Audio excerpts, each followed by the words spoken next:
नमस्कार मेरे नौजवान साथियों, कैसे हैं आप सब। आशा करते हैं आप सभी स्वस्थ और प्रसन्न होंगे तथा लगातार सीख रहे होंगे।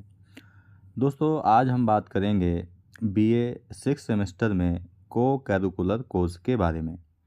ठीक है, और ये 2025 का जो क्वेश्चन पेपर है वो है, इसी को हम एक्सप्लेन करेंगे अच्छे से। और जो पेपर का नाम है वो है आपका communication skills and personality development. ठीक है, तो चलिए शुरू करते हैं आज का लेक्चर और इसे सॉल्व करेंगे।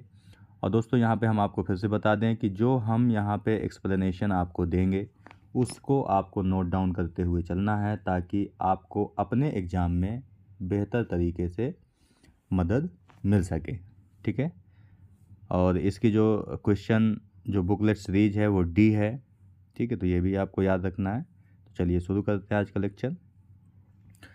और पहला क्वेश्चन है आपका कि आत्म जागरूकता विकसित करने का प्राथमिक फोकस क्या होता है। यानी आत्म जागरूकता विकसित करने का प्राथमिक जो ध्यान है वो क्या होता है।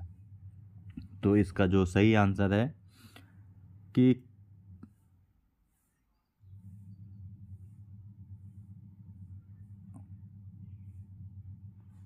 इसका जो सही आंसर है कि किसी की ताकत और कमजोरियों को समझना।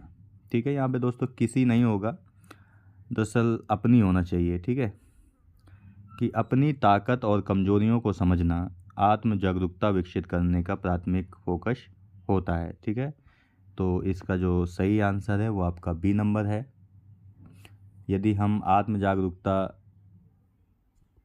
बढ़ाना चाहते हैं या फोकस करना चाहते हैं तो हमें अपनी ताकत और कमजोरियों को ध्यान में रखना चाहिए। इससे हमारी क्षमताएं, सीमाएं, भावनाएं और व्यवहार को भी समझने में मदद मिलेगी। तो सही आंसर इसका एक का सी नंबर है। दूसरे नंबर का जो क्वेश्चन है आपका कि शारीरिक भाषा का कौन सा आयाम व्यक्तियों के बीच स्थान दूरियों के अध्ययन को संदर्भित करता है। यानी कि जब शारीरिक भाषा की हम बात करेंगे, ठीक है, तो स्थानिक दूरियों के अध्ययन से कौन संबंधित है। तो इसका जो सही आंसर है दोस्तों वो है आपका डी नंबर, यानी किनेसिक्स। क्या है ये? किनेसिक्स। ठीक है, इसका मतलब होता है चेहरे के भावों के अध्ययन, चेहरे के भावों का अध्ययन। तो दो का जो दोस्तों सही आंसर है वो आपका है डी नंबर, किनेसिक्स। ठीक है, इसमें किसका अध्ययन किया जाता है? तो स्थानिक दूरियों के बीच का अध्ययन किया जाता है। ठीक है, यहाँ पे अगला है जो आपका, जैसे कि ओक्लेसिक्स। इसका मतलब होता है या नेत्र श्लेष्मालेश श्मला, नेत्र श्लेष्मा श्मला शोध। इसका अर्थ होता है नेत्र संपर्क का अध्ययन, नेत्र संपर्क का अध्ययन। आपको इसकी इंग्लिश याद रखनी है दोस्तों। तो ओक्लेसिक्स का मतलब होता है नेत्र संपर्क का अध्ययन। ठीक है, हैप्टिस्क इसमें होता है स्पर्श व्यवहार का अध्ययन, स्पर्श व्यवहार का अध्ययन। ठीक है, तो चलिए आगे देखते हैं।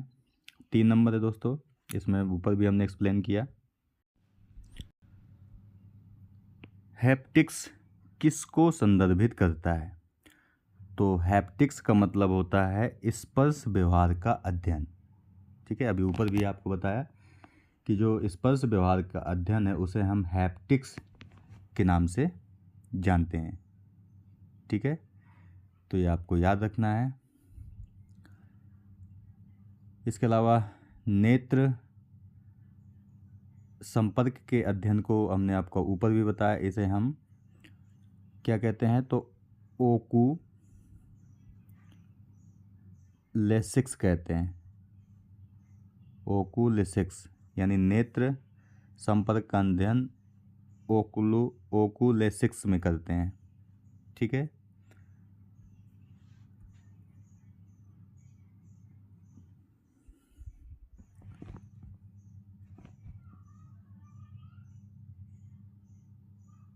शरीर की जो गतिविधियों का अध्ययन है उसे हम क्या कहते हैं, ऊपर भी बताया आपको, किनेक्सिस कहते हैं।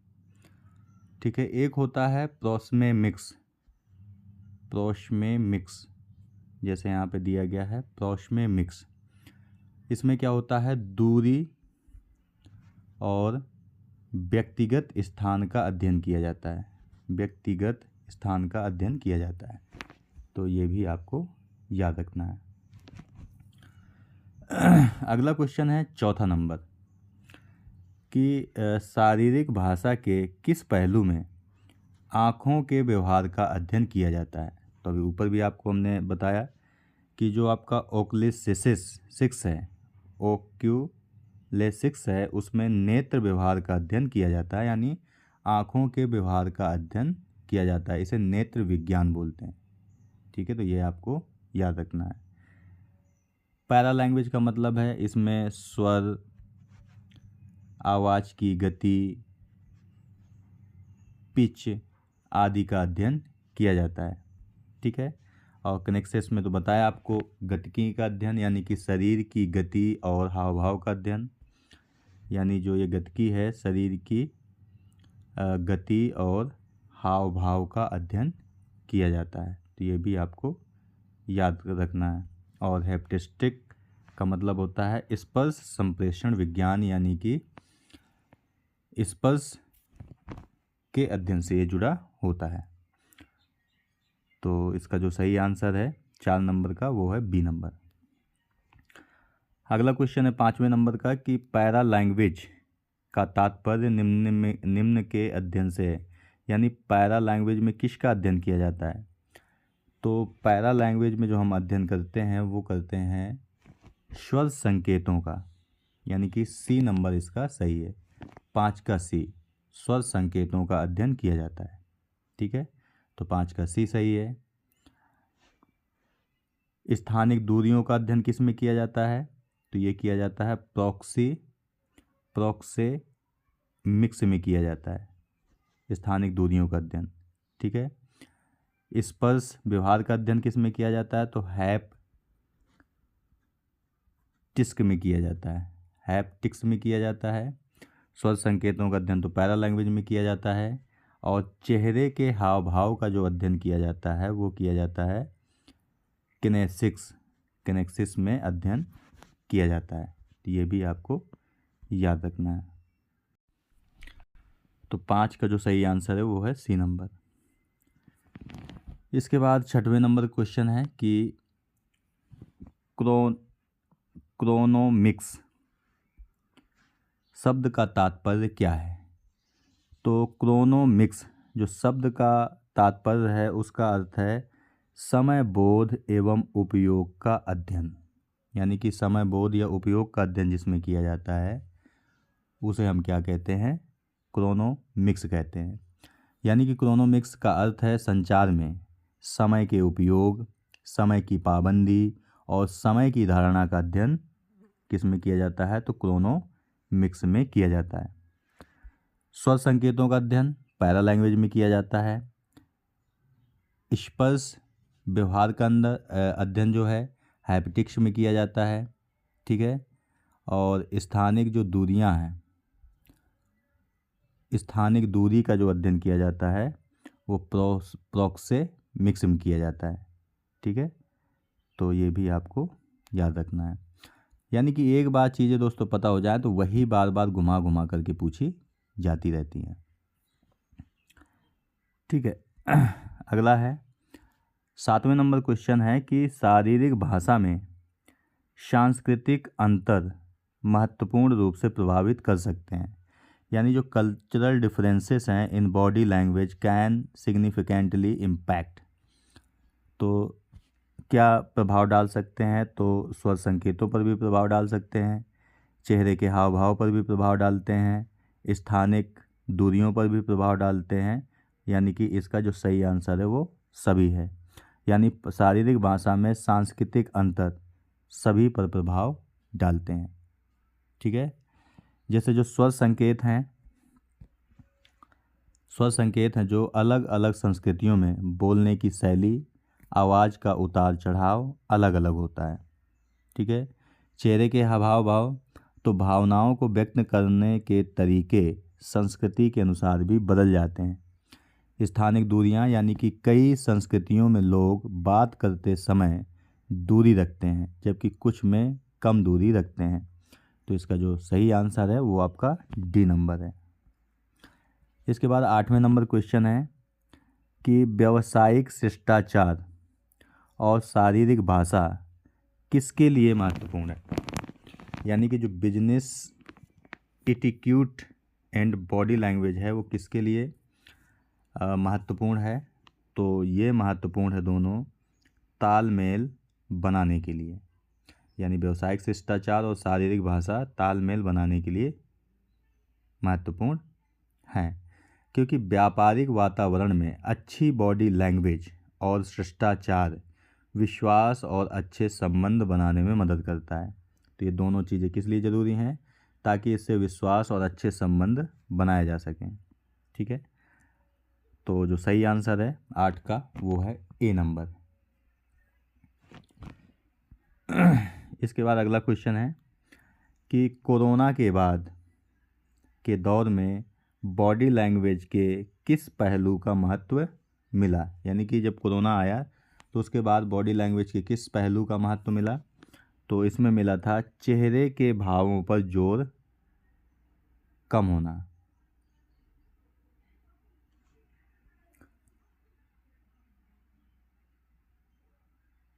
ठीक है, तो बॉडी लैंग्वेज का जो सबसे पहलू का जो महत्व मिला कि चेहरे के भावों पर जोर कम हुआ। ठीक है, बाकी तो सब नेगेटिव आंसर हैं आपके, कि हाथ मिलाने का महत्व बढ़ा तो ये तो कम हुआ था। वर्चुअल मीटिंग का उपयोग कम हुआ, कम नहीं हुआ, तब बढ़ा था ये। शारीरिक निकटता पर बड़ा जोर दिया गया, ये भी गलत है क्योंकि शारीरिक निकटता से दूरी बनाई गई थी। ठीक है, तो कोरोना के समय मास्क पहनने के कारण चेहरे के भाव कम दिखते थे।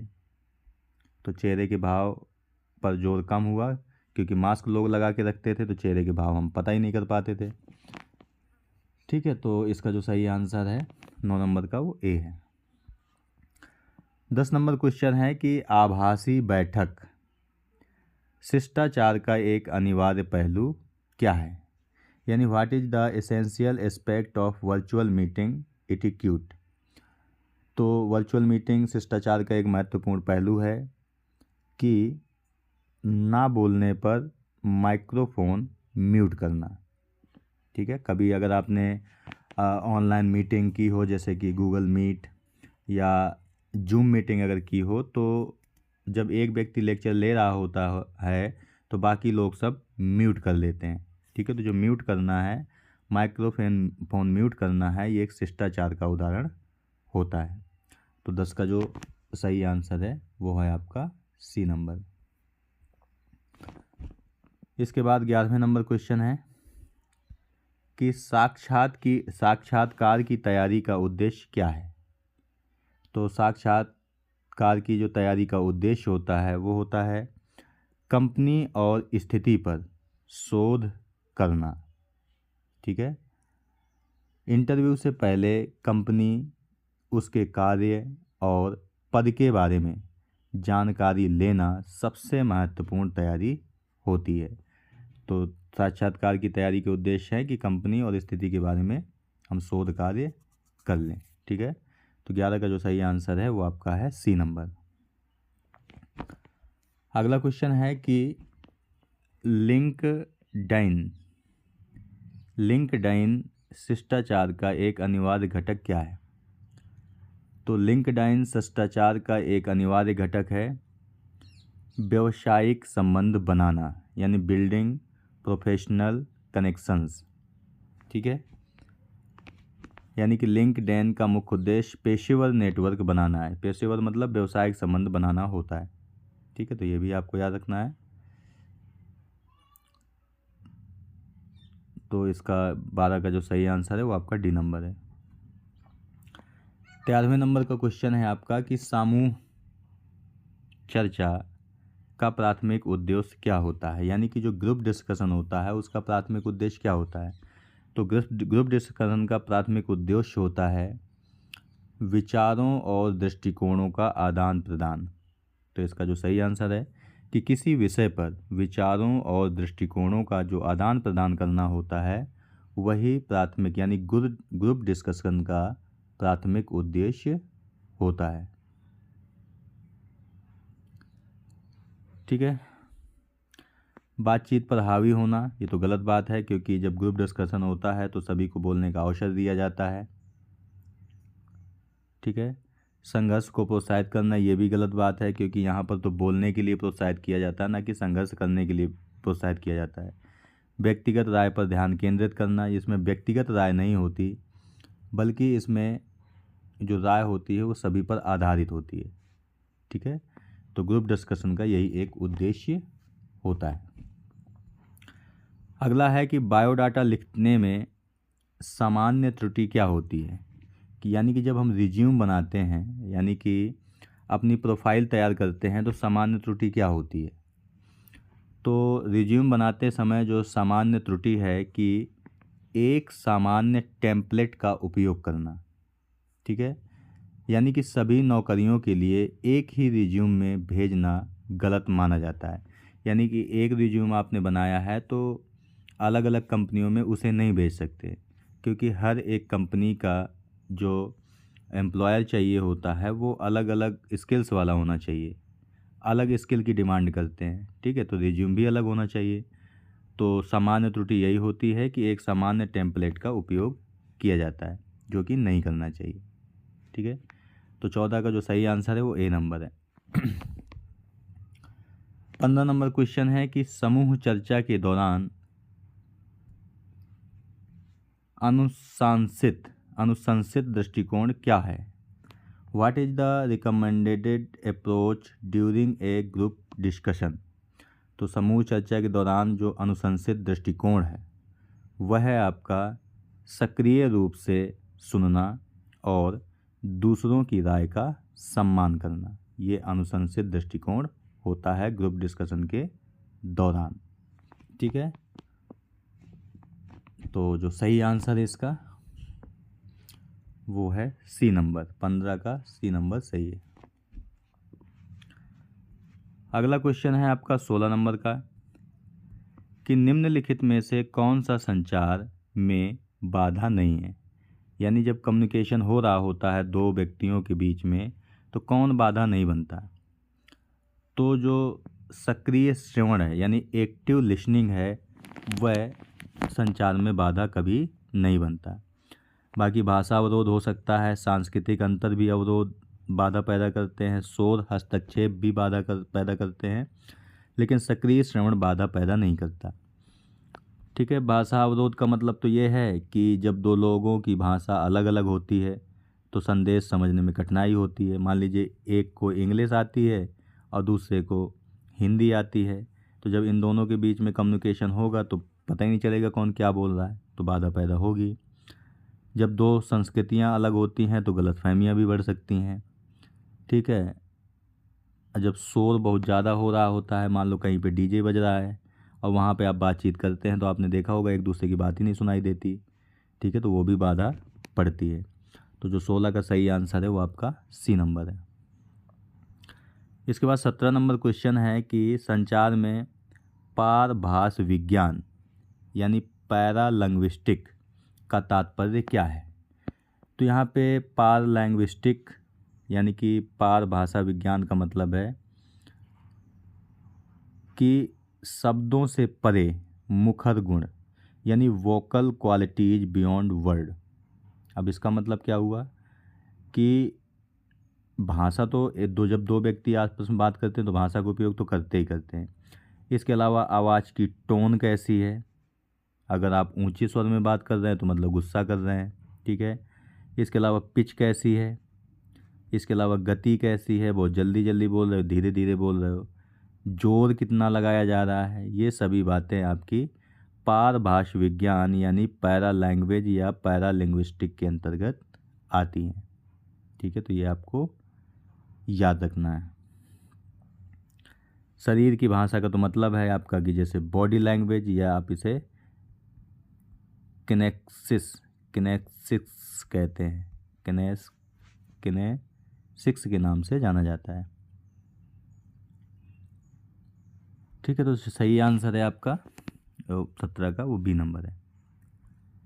18 नंबर क्वेश्चन है कि निम्नलिखित में से कौन सा ध्वनि की उच्चता या निम्नता को दर्शाता है, यानी कि which of the following refers to the highness और लोनेस ऑफ ए साउंड। तो जो उतार चढ़ाव को बताता है उसे हम कहते हैं पिच, यानी ध्वनि की उतार चढ़ाव को क्या कहते हैं, पिच कहते हैं। ठीक है, यानी कि आवाज़ कितनी ऊंची है या नीची है, इसे ही हम क्या कहते हैं, पिच कहते हैं, यानी आवाज़ का उतार चढ़ाव। ठीक है, स्वर यानी कि आवाज़ का भाव या गुणवत्ता कैसी है, ये टोन होता है। वॉल्यूम यानी आयतन का मतलब है कि आवाज़ में तेज़ी है बहुत या धीमापन है, ये आपका आयतन यानी कि वॉल्यूम होती है। वोकैबुलरी शब्दकोश, तो आपको पता ही है कि ये शब्द भंडार होता है जिसमें शब्दों के अर्थ बताए जाते हैं कि एक शब्द का आखिर मतलब क्या है। अगला क्वेश्चन है 19वें नंबर का कि संचार में टोन का तात्पर्य क्या है। तो संचार में जो टोन का तात्पर्य होता है वो भाषण की भावनात्मक गुणवत्ता से होता है, यानी जब एक भाषा की हम भाव और गुणवत्ता का अध्ययन करते हैं तो वो आपका टोन होता है। ठीक है, तो ये आपको याद रखना है। वॉल्यूम ऑफ स्पीच मतलब कोई भी जो आवाज़ है वो कितनी तीव्रता है। ठीक है, तो वो आपकी प्रबलता होती है। शब्दों का चयन, ये संबंध इसका भाषा शैली से है। शब्दों के बीच ठहराव या रुकने को पॉजिंग कहते हैं, यानी पॉज लेना। ठीक है, तो 19 का जो सही आंसर है वो आपका है ए नंबर। टोन का मतलब है भाषण की या भाषा की प्रबलता। 20 नंबर क्वेश्चन है कि संचार में मात्रा का संबंध किससे है। ठीक है, यानी कि volume in communication related to. तो संचार में जो मात्रा का मतलब होता है वो होता है वाणी का तेज होना। वॉल्यूम का मतलब ही वाणी का तेज होना होता है। ठीक है, तो ये आपको याद रखना है।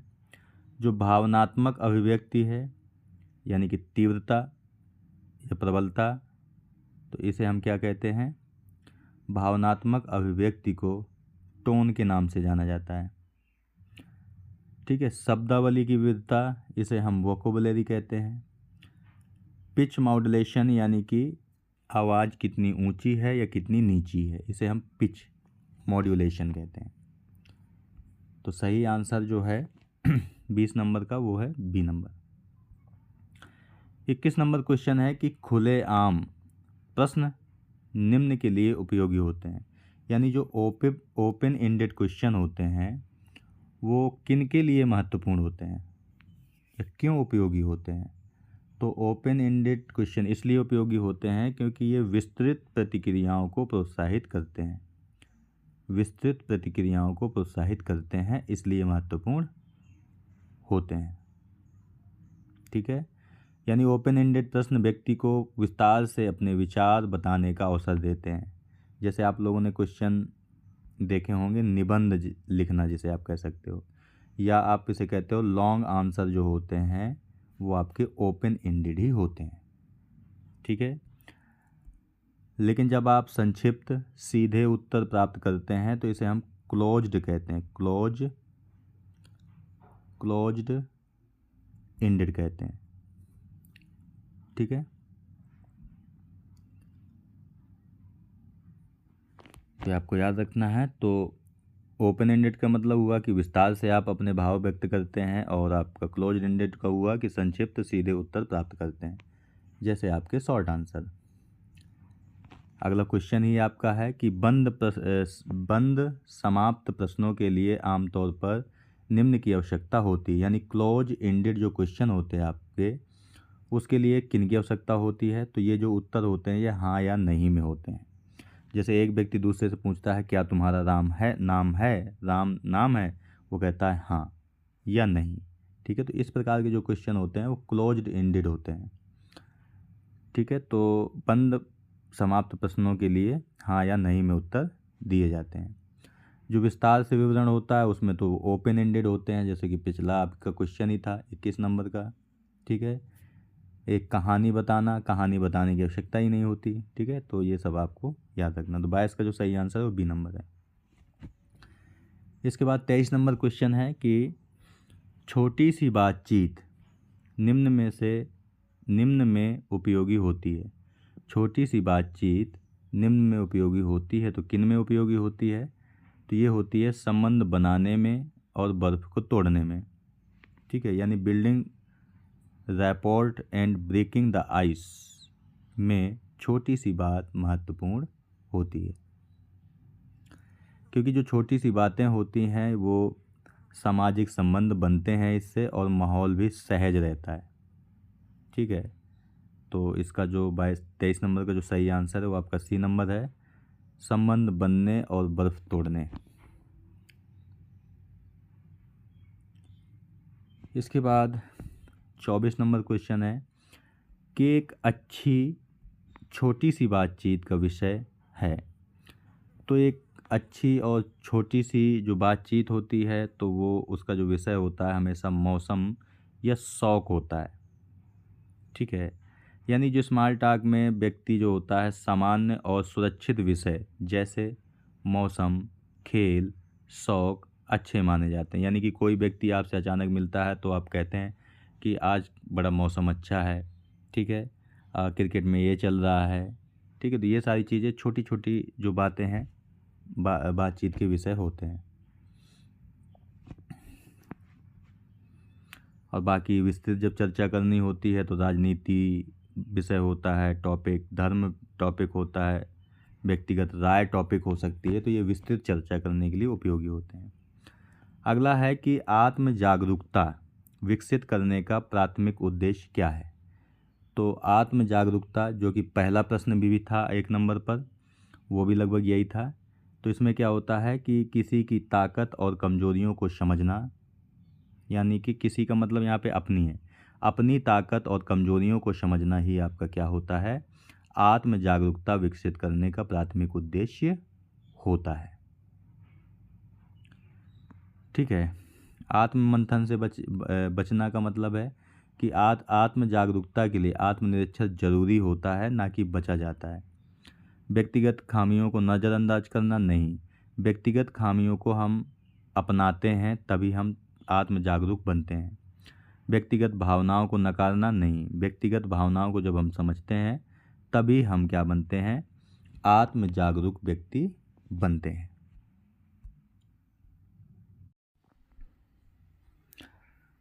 अगला प्रश्न है आपका 26वें नंबर का कि संचार में शब्दावली का तात्पर्य क्या है? यानी कि वोकाबलरी शब्द का मतलब क्या है? तो इसका मतलब होता है किसी के शब्दकोश का आकार, the size of one lexicon. ठीक है, तो इसका मतलब ये है। यहाँ पे शब्दावली का एक और अर्थ है कि किसी व्यक्ति को ज्ञात और उसके द्वारा प्रयोग किए जाने वाले जो शब्दों का संग्रह है, जो शब्दों का संग्रह होता है वही आपका शब्दावली कोश कहलाता है। ठीक है,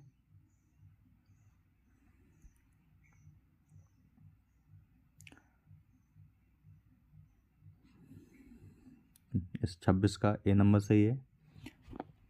इसके बाद 27 नंबर क्वेश्चन है आपका कि शब्द तनाव का तात्पर्य क्या है? यानी कि वर्ड स्ट्रेस का मतलब क्या है? तो यहाँ पे शब्द तनाव का मतलब है कि शब्दों के भीतर कुछ अक्षरों पर जोर दिया जाता है। शब्द तनाव का मतलब क्या हुआ कि एक जो शब्द हैं आपके, शब्दों के भीतर कुछ अक्षरों पर जोर दिया जाता है। ठीक है, जैसे कि आपका टेबल। ठीक है, एक है आपका जी लैक्स, यानी रिलैक्स में लैक्स शब्द पर फोकस ज़्यादा किया गया। ठीक है। टेबल में टी शब्द पर ज़्यादा फोकस किया। ठीक है, तो ये आपको याद रखना है कि शब्द में कुछ अक्षरों पर ज़्यादा जब जोर दिया जाता है तो उसे हम शब्द का तनाव कहते हैं। ठीक है। वाणी की जो गति होती है इसे हम रेट कहते हैं। वाणी की गति को रेट कहा जाता है। ठीक है, तो 27 का जो सही आंसर है वो है बी नंबर। 28 नंबर क्वेश्चन है आपका कि संचार में विराम का उपयोग इसके लिए किया जा सकता है, यानी कि विराम का उपयोग किसके लिए किया जाता है। तो विराम का जो उपयोग है वो किया जाता है एक बिंदु पर जोर देने के लिए, यानी एम्फेज ए पॉइंट के लिए हम विराम चिन्ह का उपयोग करते हैं। ठीक है, तो ये भी आपको याद रखना है। पॉज का मतलब क्या होता है? बोलते समय थोड़ी देर रुकना।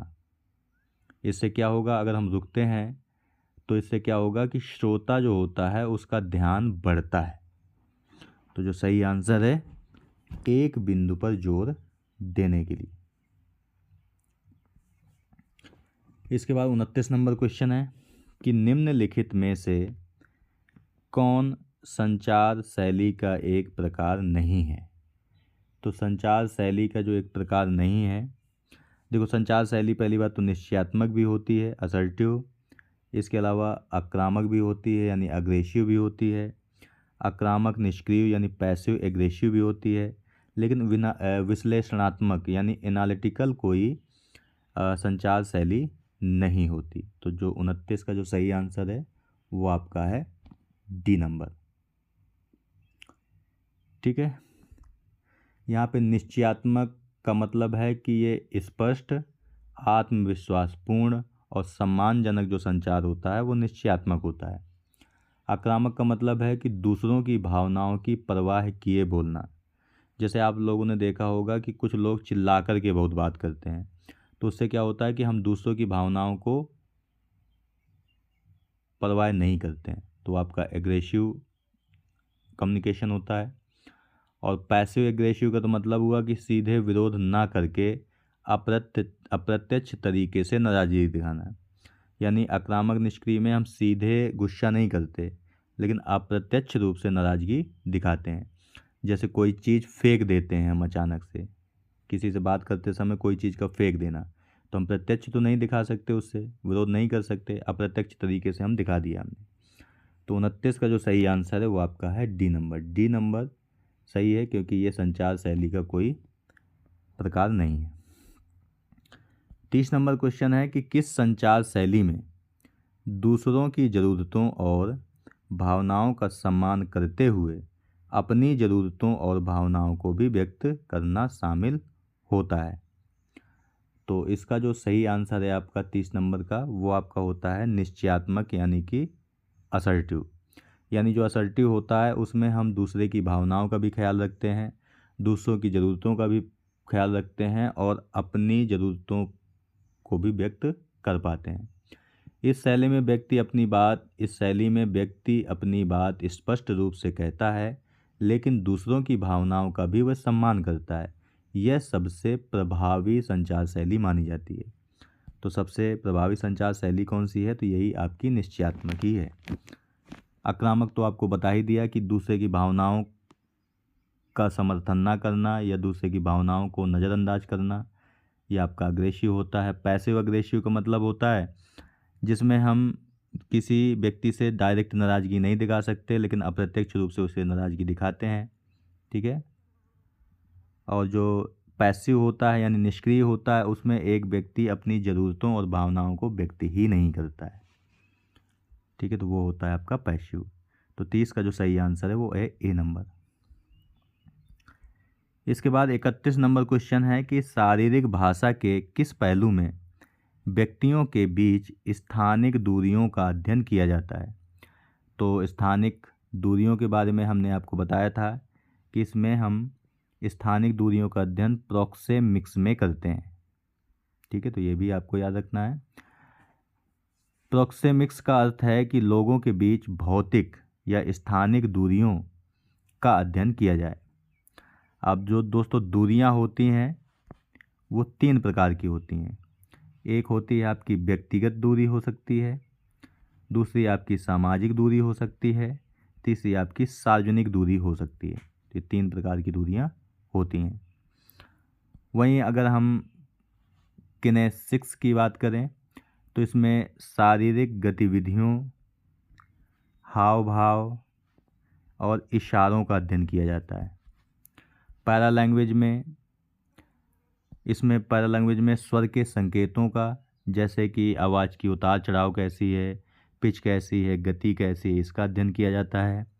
क्रोनोमिक्स में हम समय के उपयोग से संबंधित होता है। क्रोनोमिक्स जो होता है वो समय के उपयोग और प्रबंधन से संबंधित होता है। तो 31 का जो सही आंसर है वो आपका है ए नंबर। इसके बाद है 32 नंबर क्वेश्चन है कि बॉडी लैंग्वेज के संदर्भ में हैप्टिक्स शब्द का अर्थ क्या है। तो जो हैप्टिक्स शब्द है इसका जो सही आंसर है, यानी 32 नंबर का जो सही आंसर है वो है स्पर्श व्यवहार का अध्ययन। यानी कि हैप्टिक्स का मतलब बॉडी लैंग्वेज में होता है कि स्पर्श व्यवहार का अध्ययन किया जाए। ठीक है, स्वर संकेतों का अध्ययन पैरा लैंग्वेज में हम करते हैं, तो ये भी आपको याद रखना है। ठीक है, नेत्र संपर्क का जो अध्ययन किया जाता है वो आपका ओक्यूलेसिक्स में किया जाता है। ठीक है, और चेहरे के हाव भाव, शरीर की गतिविधियों का जो अध्ययन किया जाता है वो आपका अध्ययन किया जाता है काइनेसिक्स में। तो ये भी आपको याद रखना है। ये दोस्तों इस प्रकार के क्वेश्चन आपके आते हैं, तो इसलिए इन्हें आप एक बार लिख करके और अच्छे से समझ लेंगे तो चीज़ें आपको पता चल जाएंगी किस में किसका अध्ययन किया जाता है। अगला है 33 नंबर क्वेश्चन है कि शारीरिक भाषा का कौन सा आयाम आँखों के व्यवहार के अध्ययन पर केंद्रित है। तो आँखों के व्यवहार का जो अध्ययन किया जाता है वो ओक्यूलेसिक्स में किया जाता है, यानी कि नेत्र श्लेष मलाशोथ में किया जाता है। ठीक है, जैसे कि आँखों से संपर्क कैसा है, पलक झपकाना, नज़रों की दिशा कैसी है, इन सब का अध्ययन जो किया जाता है वो ओक्यूलेसिक्स में किया जाता है। ठीक है, पैरा लैंग्वेज तो आपको पता है कि स्वर विज्ञान से संबंधित है, जैसे कि आवाज़ ऊंची है, नीची है, यानी उसकी टोन कैसी है, पिच कैसी है, इन सब का अध्ययन किया जाता है आपका पैरा लैंग्वेज में। ठीक है, हैप्टिक्स में स्पर्श विश्लेषण किया जाता है, गतिकी में शारीरिक गतिविधियों का अध्ययन किया जाता है। तो ये भी आपको याद रखना है। इसके बाद 34 नंबर क्वेश्चन है कि पैरा लैंग्वेज मुख्य रूप से निम्नलिखित के अध्ययन से संबंधित है। तो पैरा लैंग्वेज मतलब कि स्वर संकेतों का अध्ययन, जैसे कि आवाज़ की पिच कैसी है, आवाज़ की गति कैसी है, उतार चढ़ाव कैसा है, जोर कैसा है, इन सब का अध्ययन आपका पैरा लैंग्वेज में ही किया जाता है। ठीक है, स्थानिक जो दूरियां हैं इसका अध्ययन आपका प्रोक्सेमिक्स में किया जाता है। स्पर्श व्यवहार का जो अध्ययन है वो हैप्टिक्स में किया जाता है। ठीक है, और चेहरे के हाव भाव का अध्ययन आपका काइनेसिक्स में किया जाता है। इसके बाद 35 नंबर क्वेश्चन है कि शारीरिक भाषा के किस पहलू में चेहरे के भावों का अध्ययन एवं हाव भाव का अध्ययन किया जाता है। तो ये किया जाता है आपका काइनेसिक्स में। चेहरे के हाव भाव का अध्ययन काइनेसिक्स में किया जाता है। ठीक है, तो ये भी आपको याद रखना है। लोगों के बीच की दूरियों का अध्ययन प्रोक्सेमिक्स में किया जाता है। हैप्टिक्स में स्पर्श संचार का अध्ययन किया जाता है। काइनेसिक्स में तो आपको बताया ही, शरीर की गतिविधियां, हाव भाव, चेहरे के भाव का अध्ययन किया जाता है, जैसे हाथ का इशारा करना, सिर हिलाना, चेहरे के भाव, इन सब का अध्ययन काइनेसिक्स में किया जाता है। क्रोनेमिक्स में आपका अध्ययन किया जाता है समय के उपयोग का। ठीक है, तो ये भी आपको याद रखना है। इसके बाद 36 नंबर क्वेश्चन है कि सोशल मीडिया शिष्टाचार का प्रमुख पहलू क्या है। तो सोशल मीडिया में शिष्टाचार पहलू का जो प्रमुख पहलू है जो सोशल मीडिया में, वो है दूसरों की निजता का सम्मान करना, यानी कि रिस्पेक्टिंग अदर्स प्राइवेसी। यही सोशल मीडिया में सबसे बड़ा शिष्टाचार होता है, यानी कि दूसरों की निजी जानकारी और गोपनीयता का सम्मान करना, यह आपका सोशल मीडिया शिष्टाचार होता है। इसके बाद 37 नंबर क्वेश्चन है कि शारीरिक भाषा का कौन सा पहलू स्पर्श व्यवहार के अध्ययन से संबंधित है। तो स्पर्श व्यवहार के अध्ययन से संबंधित है तो आपका है हैप्टिक्स, ठीक है। और जो प्रोक्सेमिक्स है, लोगों के बीच की दूरियों का अध्ययन, ठीक है, तो यह भी आपको याद रखना है। और ओक्यूलिस्ट का मतलब है कि आँखों के व्यवहार और आई कांटेक्ट का अध्ययन करना। पैरा लैंग्वेज मतलब स्वर संकेतों का अध्ययन करना। तो 37 का बी नंबर सही है।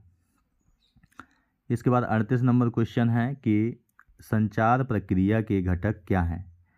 तो संचार प्रक्रिया के जो मुख्य घटक होते हैं वो 4 होते हैं। कौन कौन से? एक आपका सेंडर होता है, यानी कि जो मैसेज भेजना है जिसे। इसके बाद मैसेज होता है, यानी कि क्या भेजना है उसे। इसके बाद एक रिसीवर होता है, यानी कि जो सेंडर ने भेजा है वो रिसीवर के पास पहुंचता है, ठीक है। और इसके बाद होता है आपका फीडबैक, यानी कि जो अब रिसीवर के पास आया है अब उसका वो जवाब भी देगा, ठीक है। तो 4 मुख्य घटक होते हैं। तो अब सही आंसर क्या होगा आपका इसका? सेंडर,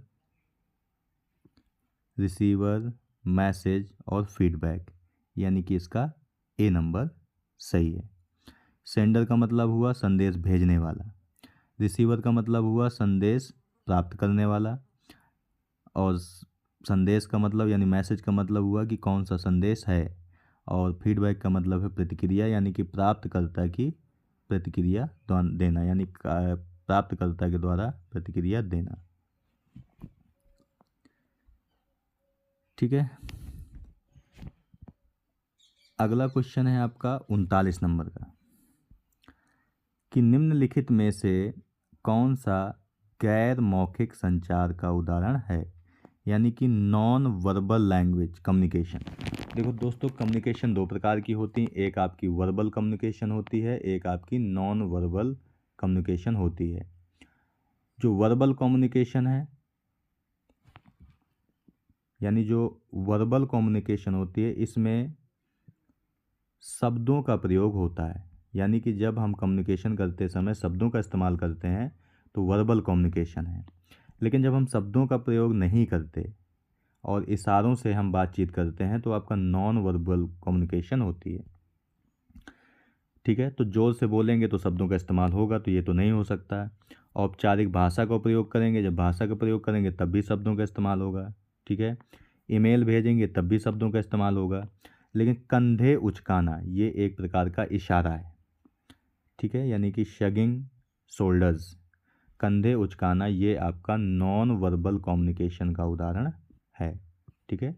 तो कम्युनिकेशन 2 प्रकार का होता है, वर्बल और नॉन वर्बल।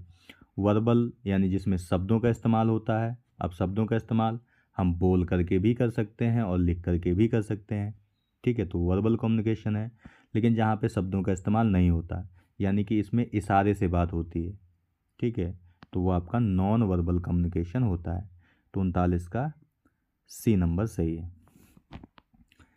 इसके बाद 40 नंबर क्वेश्चन है कि प्रभावी संचार यानी इफ़ेक्टिव कम्युनिकेशन के लिए जो 7 सी यानी कि 7 सी में निम्नलिखित को छोड़कर सभी शामिल हैं।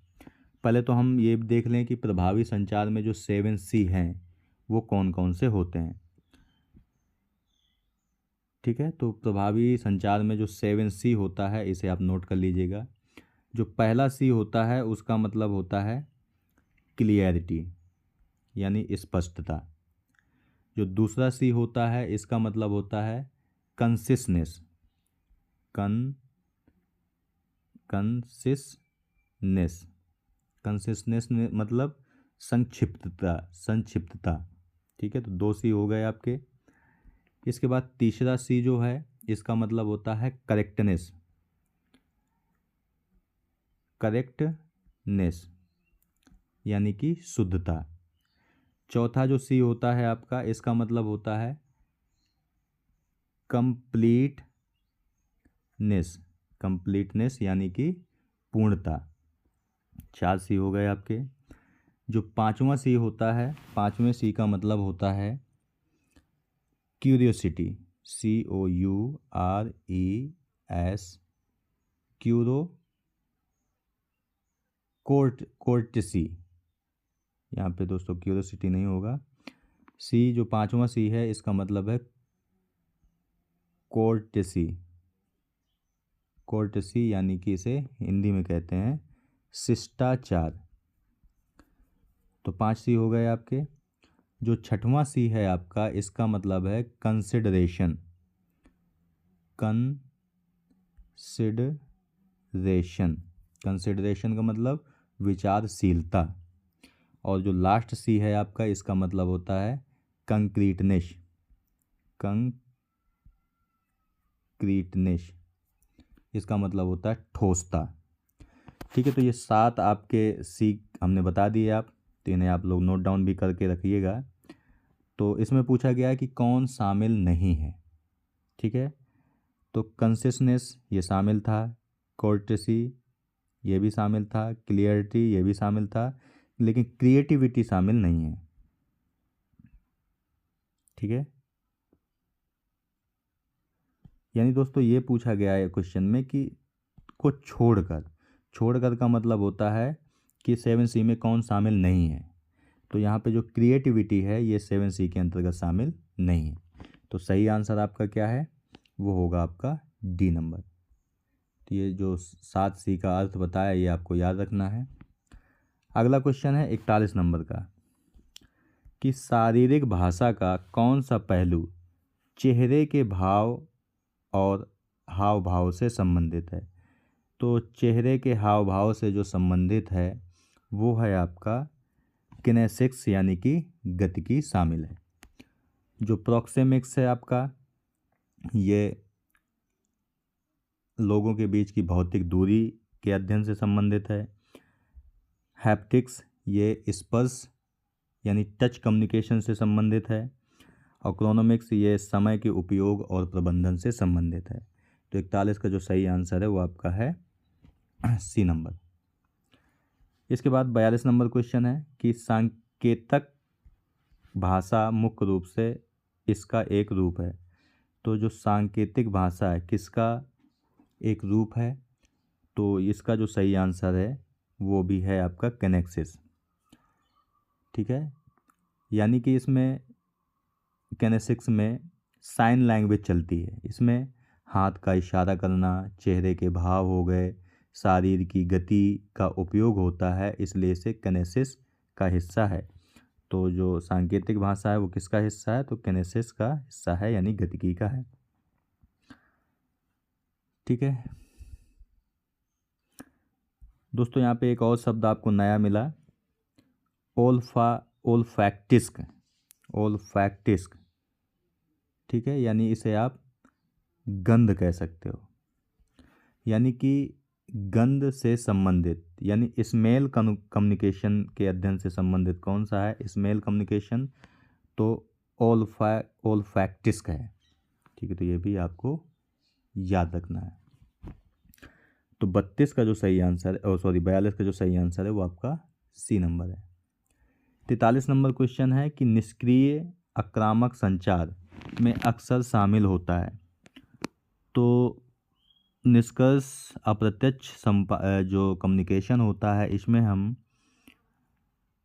व्यंग और अप्रत्यक्ष विरोध शामिल होता है। यानी कि पैसिव एग्रेसिव जो लैंग्वेज है कम्युनिकेशन है आपका, इसमें व्यक्ति सीधे विरोध नहीं करता बल्कि व्यंग, कटाक्ष और अप्रत्यक्ष तरीके से विरोध करता है। तो इसका जो सही आंसर है वो आपका सी नंबर होगा। जो सीधे यानी स्पष्ट टकराव की स्थिति है ये किस में होता है, तो एग्रेसिव कम्युनिकेशन में यानी आक्रामक कम्युनिकेशन में होता है। जो खुला और ईमानदार संवाद है ये असर्टिव यानी निश्चयात्मक कम्युनिकेशन में होता है। आत्मविश्वास से बोलना ये भी आपका असर्टिव कम्युनिकेशन में ही होता है। तो 43 का जो सही आंसर है वो आपका है सी नंबर, व्यंग और अप्रत्यक्ष विरोध। इसके बाद है 44 नंबर का कि सक्रिय सुनने का अर्थ क्या है। सक्रिय सुनना यानी कि एक्टिव होकर के सुनना, इसका मतलब है कि पूरी तरह से ध्यान केंद्रित करना और उचित तरीके से जवाब देना। यानी जब आप पूरी तरह से ध्यान देते हैं, ध्यान केंद्रित करते हैं और सही जवाब दे रहे होते हैं, तब आप ध्यान से ही सुन रहे होते हैं, यानी एक्टिव सक्रिय लिसनर उस समय पर होते हैं। ठीक है, यानी एक्टिव लिसनिंग का मतलब है पूरी ध्यान से सुनना और उचित प्रतिक्रिया देना। तो 44 का सी नंबर सही है। 45 नंबर क्वेश्चन है कि प्रभावी सुनने में एक बाधा है, यानी प्रभावी सुनने में कौन बाधा बनता है। तो प्रभावी सुनने में जो आपका शोर और विकर्षण है, यानी नॉइज और डिस्ट्रैक्शन जो होते हैं वो आपके बाधा बनते हैं। सीधी बात है कि कहीं पे अगर डीजे बज रहा है आपका और वहाँ पे अगर दो लोग बात करेंगे तो वो एक दूसरे की बात समझ नहीं पाएंगे, सुन नहीं पाएंगे। ठीक है, तो ये आपका क्या होता है, ये एक बाधा बनती है। और आँखों से जब संपर्क बनाए रखा जाता है तो ये तो सुनने में और मदद करता है। प्रश्न जब बार बार पूछ रहे हैं तो मतलब आप ध्यान से चीज़ों को सुन भी रहे हैं। कभी कभी सिर हिलाना, मतलब जब आप ध्यान से सुनते हैं तभी आप सिर भी हिलाते हैं, तो ये सक्रिय आपका सुनना होता है। इसके बाद 46 नंबर का क्वेश्चन है आपका, आमने सामने साक्षात्कार में उपयोग की जाने वाली सामान्य विधि क्या है। तो आमने सामने बैठकर जब हम साक्षात करते हैं तो जो विधि अपनाई जाती है वो होती है आपकी घनिष्ठता बनाना, यानी इस्टेब्लिशिंग रैपोर्ट। ठीक है, तो ये आपको याद रखना है। व्यक्तिगत कहानियाँ साझा करना, यानी इंटरव्यू में केवल व्यक्तिगत कहानियाँ सुनाना सही तरीका नहीं होता। ठीक है, ये भी एक अलग चीज़ है। स्क्रैप्ट उत्तर देना, मतलब रटे हुए उत्तर देना, ये भी अच्छा तरीका नहीं है साक्षात्कार में। ठीक है, तो सही आंसर इसका सी नंबर है। इसके बाद 47 नंबर क्वेश्चन है कि उचित लिंक्डइन शिष्टाचार क्या है। तो उचित लिंक्डइन शिष्टाचार क्या है, तो ये है आपका अपने उद्योग में पेशेवरों से जुड़ना, यानी connecting with professional in your industry. ये आपका लिंक्डइन में उचित शिष्टाचार होता है। ठीक है, तो जो 47 का सही आंसर है वो आपका सी नंबर है। इसके बाद 48 नंबर क्वेश्चन है कि टेलीफोनिक साक्षात्कार में साक्षात्कारकर्ता को किस पर ध्यान केंद्रित करना चाहिए। तो टेलीफोनिक साक्षात्कार में साक्षात्कारकर्ता को संक्षिप्त और स्पष्ट उत्तर प्रदान करना चाहिए। ठीक है, यानी टेलीफोनिक जो साक्षात्कार है उसमें providing concise and clear answer, यानी संक्षिप्त और स्पष्ट उत्तर देना चाहिए। तो 48 का जो सही आंसर है वो आपका ए नंबर है। ठीक है,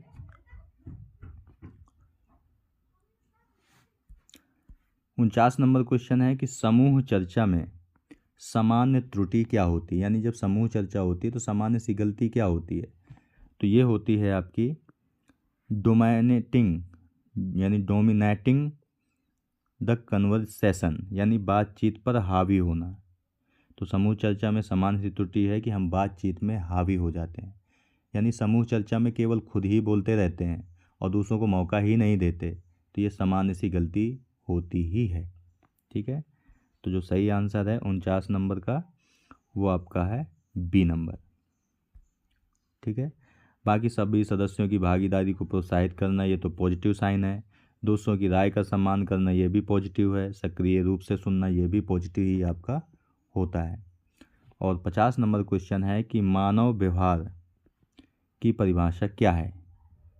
तो मानव व्यवहार की जो परिभाषा है वो है आपकी व्यक्तियों और समूहों द्वारा प्रदर्शित क्रियाएं और प्रतिक्रियाएं, यानी action and reaction एक्सहिबिटेड bye individuals and groups, ये मानव व्यवहार की परिभाषा से संबंधित है। ठीक है, तो ये आपको याद रखना है।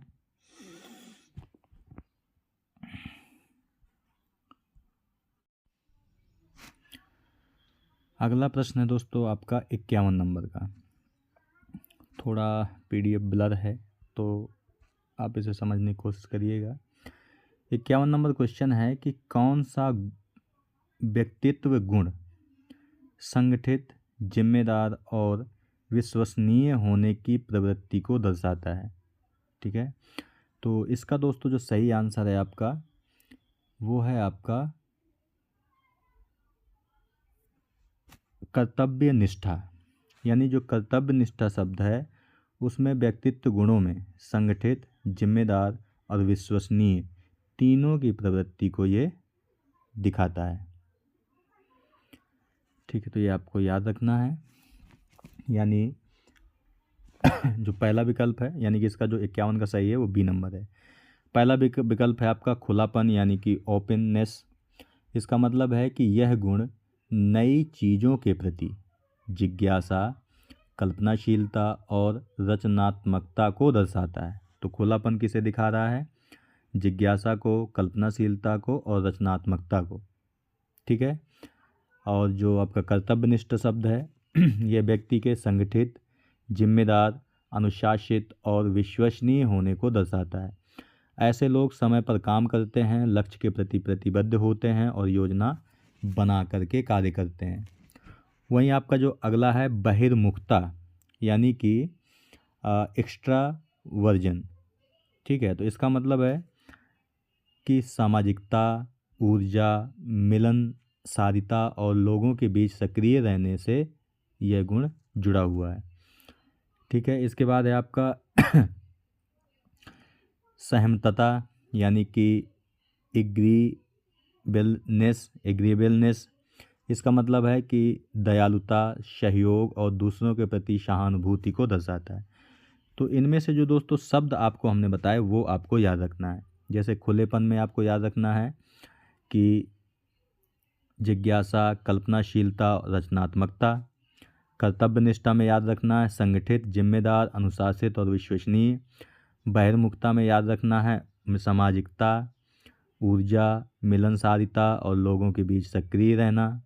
सहमतता दिखाता है जैसे दयालुता, सहयोग और दूसरों के प्रति सहानुभूति। तो 51 का जो सही आंसर है वो आपका बी नंबर है, यानी कर्तव्य निष्ठा। 52 नंबर क्वेश्चन है कि संवारने के लिए पहलू में बालों को अच्छी तरह से संवारना और उचित हेयर स्टाइल चुनना शामिल है। तो किस में शामिल है?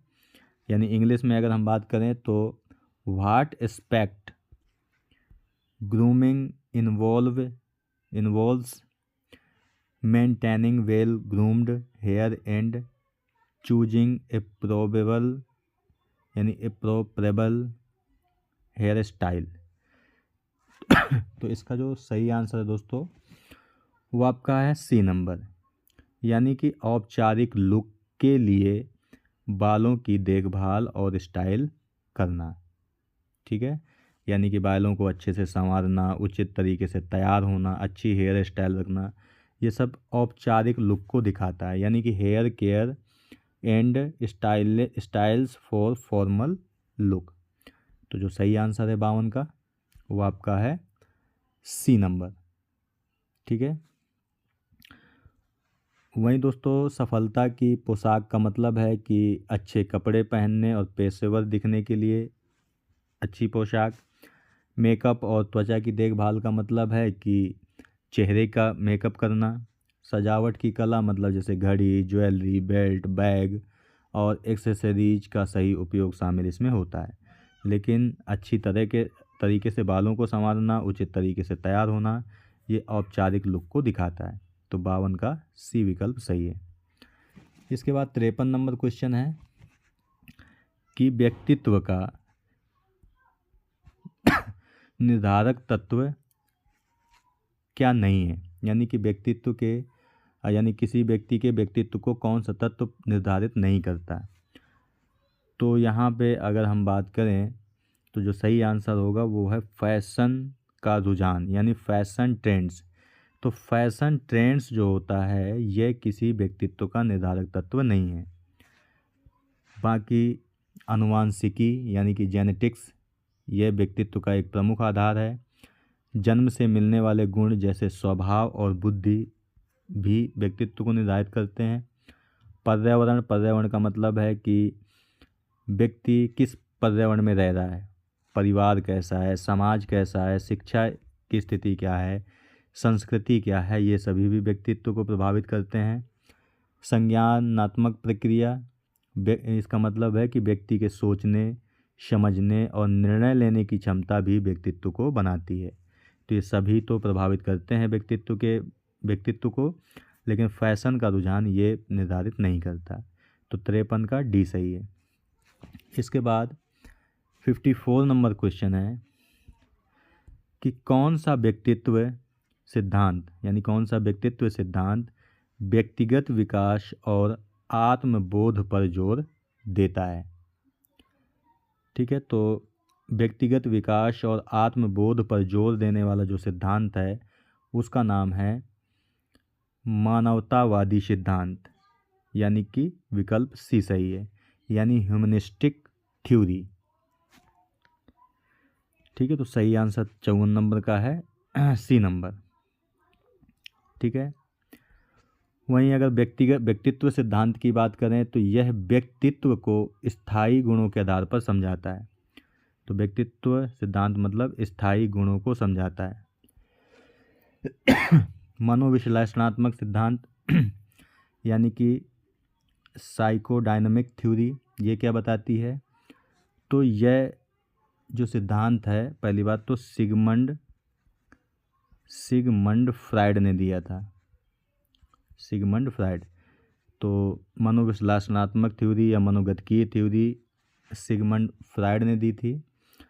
इसमें अवचेतन मन और बचपन के अनुभवों को महत्व दिया जाता है। ठीक है, जो मनोगतिकीय सिद्धांत है इसमें अवचेतन मन और बचपन के अनुभवों को शामिल किया जाता है। बाकी जो ह्यूमनिस्टिक है यानी मानवतावादी सिद्धांत है, इसमें व्यक्तिगत विकास, आत्मबोध और व्यक्ति की क्षमता को विकसित करने पर जोर दिया जाता है। और व्यवहारवादी सिद्धांत है, यह सिद्धांत मानता है कि व्यक्तित्व सीखे हुए व्यवहार से बनता है, व्यक्तित्व सीखे हुए व्यवहार से बनता है। ठीक है, तो 54 नंबर का सी विकल्प सही है। इसके बाद 55 नंबर क्वेश्चन है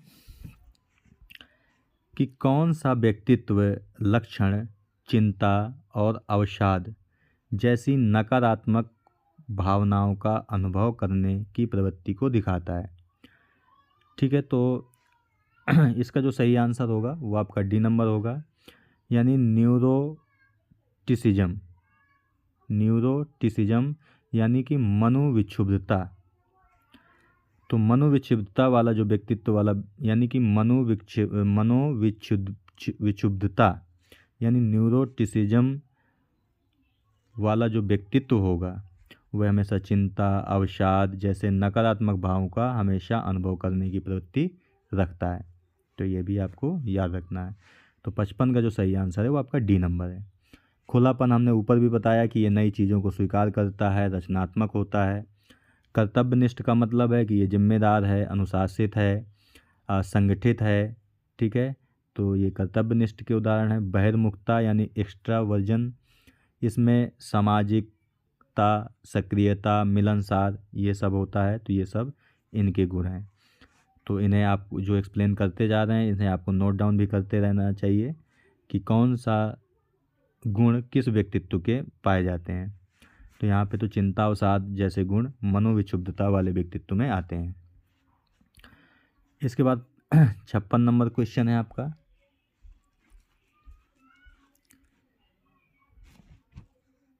कि सारवृत्त लेखन के लिए अनुशासित दृष्टिकोण क्या है।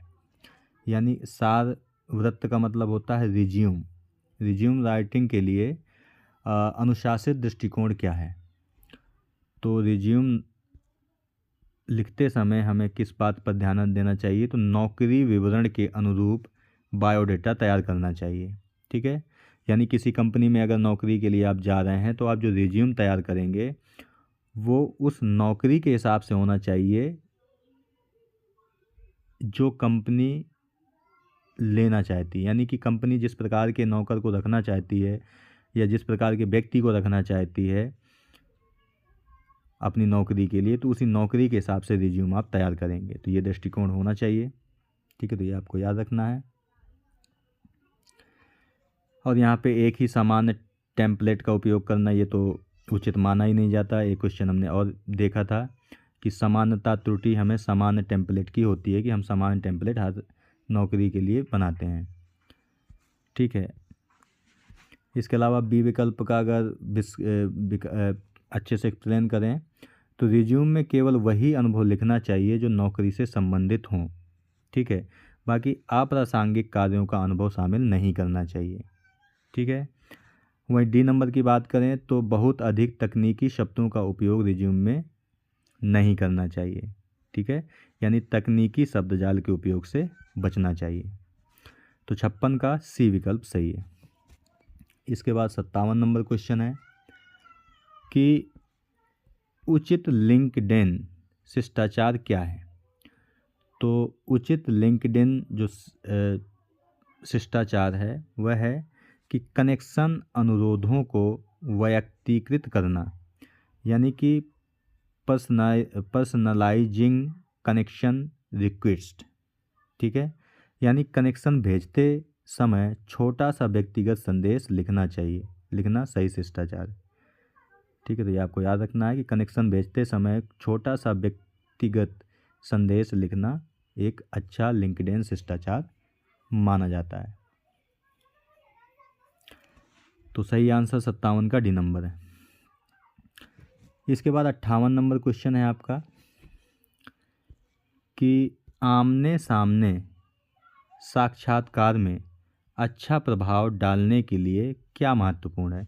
यानी आमने सामने बैठकर आप अगर साक्षात्कार कर रहे हैं तो इसका इम्पैक्ट अच्छा हो तो ऐसा क्या करना चाहिए। तो इसमें आपका सबसे अच्छा माना जाता है कि पेशेवर तरीके से कपड़े पहनना। ठीक है, तो 58 का जो सही आंसर है वो सी नंबर है। यानी जब अच्छे कपड़े अच्छे तरीके से आप कपड़े पहन के बैठते हैं तो उससे आमने सामने के साक्षात्कार पर अच्छा प्रभाव पड़ता है।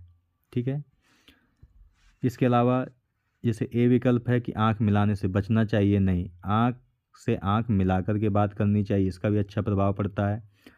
घबराहट से या छटपटाहट से बात करनी चाहिए, नहीं, आराम से बिल्कुल बात करनी चाहिए, उसका प्रभाव पड़ता है। कुर्सी पर झुकना चाहिए, नहीं, कुर्सी पर सीधे होकर के ही बैठना चाहिए, उसका भी अच्छा प्रभाव पड़ता है। तो यहाँ पे हमें अच्छा प्रभाव डालने के लिए क्या करना चाहिए, पेशेवर तरीके से कपड़े पहनना चाहिए। तो 58 का सी नंबर सही। इसके बाद 59 नंबर क्वेश्चन है कि साक्षात्कार के शुरुआती चरण का एक महत्वपूर्ण पहलू क्या है। तो साक्षात्कार के पहले चरण का जो एक महत्वपूर्ण पहलू है कि घनिष्ठता बनाना, यानी इस्टेब्लिशिंग रैपोर्ट, या आप इसे कह सकते हो अच्छे संबंध बनाना। ठीक है, तो साक्षात्कार के शुरुआती जो चरण है साक्षात्कार का वो अच्छे संबंध बनाना या घनिष्ठता बनाना शामिल है। ठीक है, इससे होता क्या है, क्योंकि जब आप इंटरव्यू के प्रारंभ में इंटरव्यूअर से यानी जो इंटरव्यू देने वाला है और जो उम्मीदवार है के बीच अगर सकारात्मक माहौल बना देते हैं या विश्वास बना देते हैं तो उससे साक्षात्कार अच्छा ही जाता है। ठीक है, बाकी व्यक्तिगत शौक पे चर्चा इससे बचना चाहिए। वेतन अपेक्षाएं साझा करना, इससे भी बचना चाहिए। पिछले नियोक्ताओं की आलोचना करना, इससे भी बचना चाहिए। हमें सबसे पहले शुरुआती चरण में अच्छे संबंध बनाने चाहिए, साक्षात्कार देने वाले के बीच में और साक्षात्कार लेने वाले के बीच में, दोनों के ही बीच में। अगला 60 नंबर क्वेश्चन है कि साक्षात्कार के समापन चरण में, यानी शुरुआत में क्या था, घनिष्ठ संबंध बनाना चाहिए, लेकिन अब है कि समापन चरण में साक्षात्कारकर्ता को क्या करना चाहिए। साक्षात्कारकर्ता यानी कि जो इंटरव्यू ले रहा है उसे क्या करना चाहिए। नहीं दोस्तों, साक्षात्कारकर्ता का मतलब हुआ यानी कि जो साक्षात्कार देने आया है, ठीक है, तो उसे क्या करना चाहिए। तो साक्षात्कारकर्ता को अंत में धन्यवाद देना चाहिए और बताना चाहिए कि जिस भर्ती के लिए मैं आया हूँ, जिस पद के लिए आया हूँ, उस पर मैं काम करने के लिए इच्छुक हूँ, यानी कि पद में रुचि रखता हूँ। ठीक है, तो इंटरव्यू के अंत में इंटरव्यूअर को धन्यवाद देना और नौकरी में अपनी रुचि बताना सबसे अच्छा तरीका माना जाता है। ठीक है, कंपनी की आलोचना करना ये तो कभी नहीं करना चाहिए। व्यक्तिगत मुद्दों पर चर्चा करना ये भी नहीं करना चाहिए। प्रासंगिक प्रश्न पूछना, जो साक्षात्कार देने आया है उसे कभी प्रश्न नहीं पूछने चाहिए। ठीक है, तो अंत में उसे धन्यवाद देना चाहिए और पद में रुचि व्यक्त करना चाहिए। तो 60 का डी विकल्प आपका सही है। इसके बाद 61 नंबर क्वेश्चन है कि व्यक्तित्व की परिभाषा क्या है। तो व्यक्तित्व की परिभाषा है कि किसी व्यक्ति के विचारों, भावनाओं और व्यवहार का अनोखा पैटर्न क्या है, व्यक्तित्व है। ठीक है, यानी कि व्यक्तित्व का जो सही अर्थ है कि व्यक्तित्व में व्यक्ति की सोच, भावनाएं और व्यवहार सभी शामिल होते हैं। ठीक है, तो 61 का जो सही आंसर है वो आपका बी नंबर है। ठीक है, इसके बाद 62 नंबर क्वेश्चन है कि मुखर संचार की विशेषता क्या है, यानी जो असर्टिव कम्युनिकेशन होता है वो किस प्रकार, इसकी विशेषता क्या है। तो असर्टिव संचार जो होता है उसमें सम्मान और आत्मविश्वास रहता है, यानी कि यह व्यक्ति में आत्मविश्वास के साथ और दूसरों का सम्मान करते हुए अपनी बात की जाती है, तो इसे हम मुखर संचार मानते हैं। आक्रामकता यानी एग्रेसिव में होता है कि तो हम दूसरे की भावनाओं को महत्व ही नहीं देते, हर बात हम अपने तरीके से ही कहते हैं, तो ये आपका एग्रेसिव होता है। निष्क्रिय प्रतिरोध का मतलब होता है, यानी पैसिव रेसिस्टेंस का मतलब होता है कि इसमें व्यक्ति खुलकर अपनी बात कहता ही नहीं। ठीक है, और साइलेंस का तो कोई मतलब ही नहीं, चुप रहना असर्टिव कम्युनिकेशन है ही नहीं। तो 62 का जो सही आंसर है वो आपका सी नंबर है। इसके बाद आपका अगला 63 नंबर क्वेश्चन है कि निम्नलिखित में से कौन सा 5 बड़े व्यक्तित्व लक्षणों में से एक नहीं है, यानी कि व्यक्तित्व के 5 बड़े लक्षण होते हैं, उनमें से कौन सा नहीं है। तो जो विनम्रता है, ठीक है, यानी दोस्तों यहाँ पे जो 5 पहले तो जो व्यक्तित्व के गुण हैं वो कौन कौन से हैं। एक तो खुलापन होता है, यानी कि ओपननेस होती है। ठीक है, इसके अलावा आपका कर्तव्य निष्ठा होता है, ये भी एक गुण है। ठीक है, न्यूरोटिसिज्म यानी मनोविक्षुब्धता, ये भी एक गुण है। ठीक है, इसके बाद है आपका एक और होता है एक्स्ट्रावर्जन,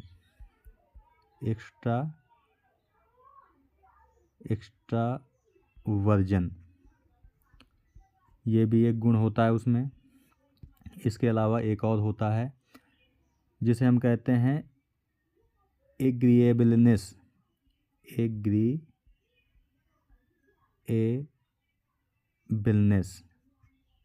ठीक है, तो ये 5 ऐसे गुण हैं जो व्यक्तित्व को बड़े गुण होते हैं, लेकिन जो ह्यूमिलिटी यानी जो विनम्रता है ये 5 बड़े गुणों में शामिल नहीं है।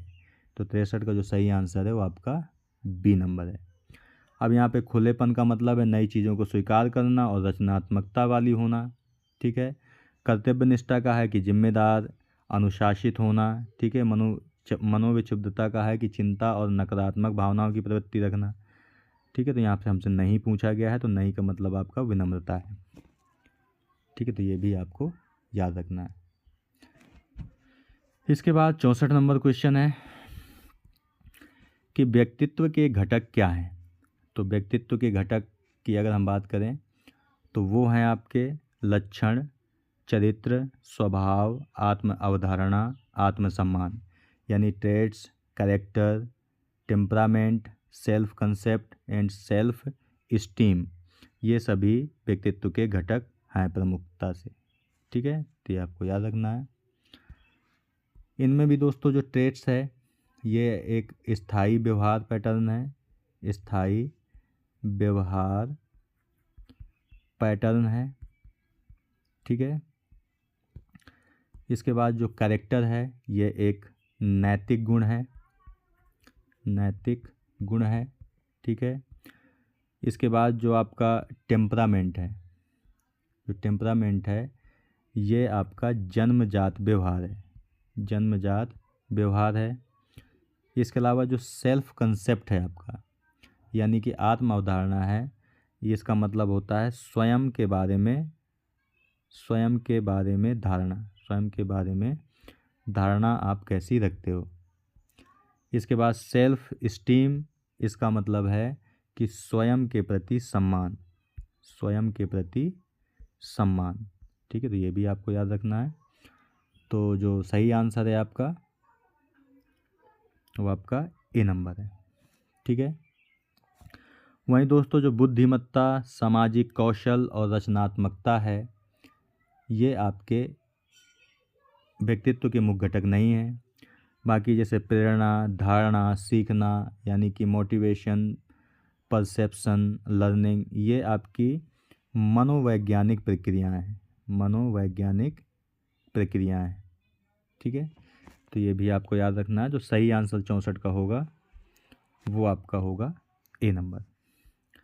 इसके बाद 65 नंबर क्वेश्चन है कि निम्नलिखित में से कौन व्यक्तित्व का निर्धारक है। ठीक है, तो व्यक्तित्व का जो निर्धारक है वो आपका है अनुवांशिकी, यानी कि जेनेटिक्स। ठीक है, व्यक्तित्व के निर्माण में अनुवांशिकी का महत्वपूर्ण योगदान होता है। क्यों? क्योंकि कई सारे ऐसे गुण हैं जो बच्चों को अपने माता पिता से जन्म के समय ही मिल जाते हैं। ठीक है, तो सबसे महत्वपूर्ण निर्धारक जो है अनुवांशिकी है। ठीक है, तो सही आंसर आपका है 65 नंबर, 65 का ए नंबर। इसके बाद 66 नंबर क्वेश्चन है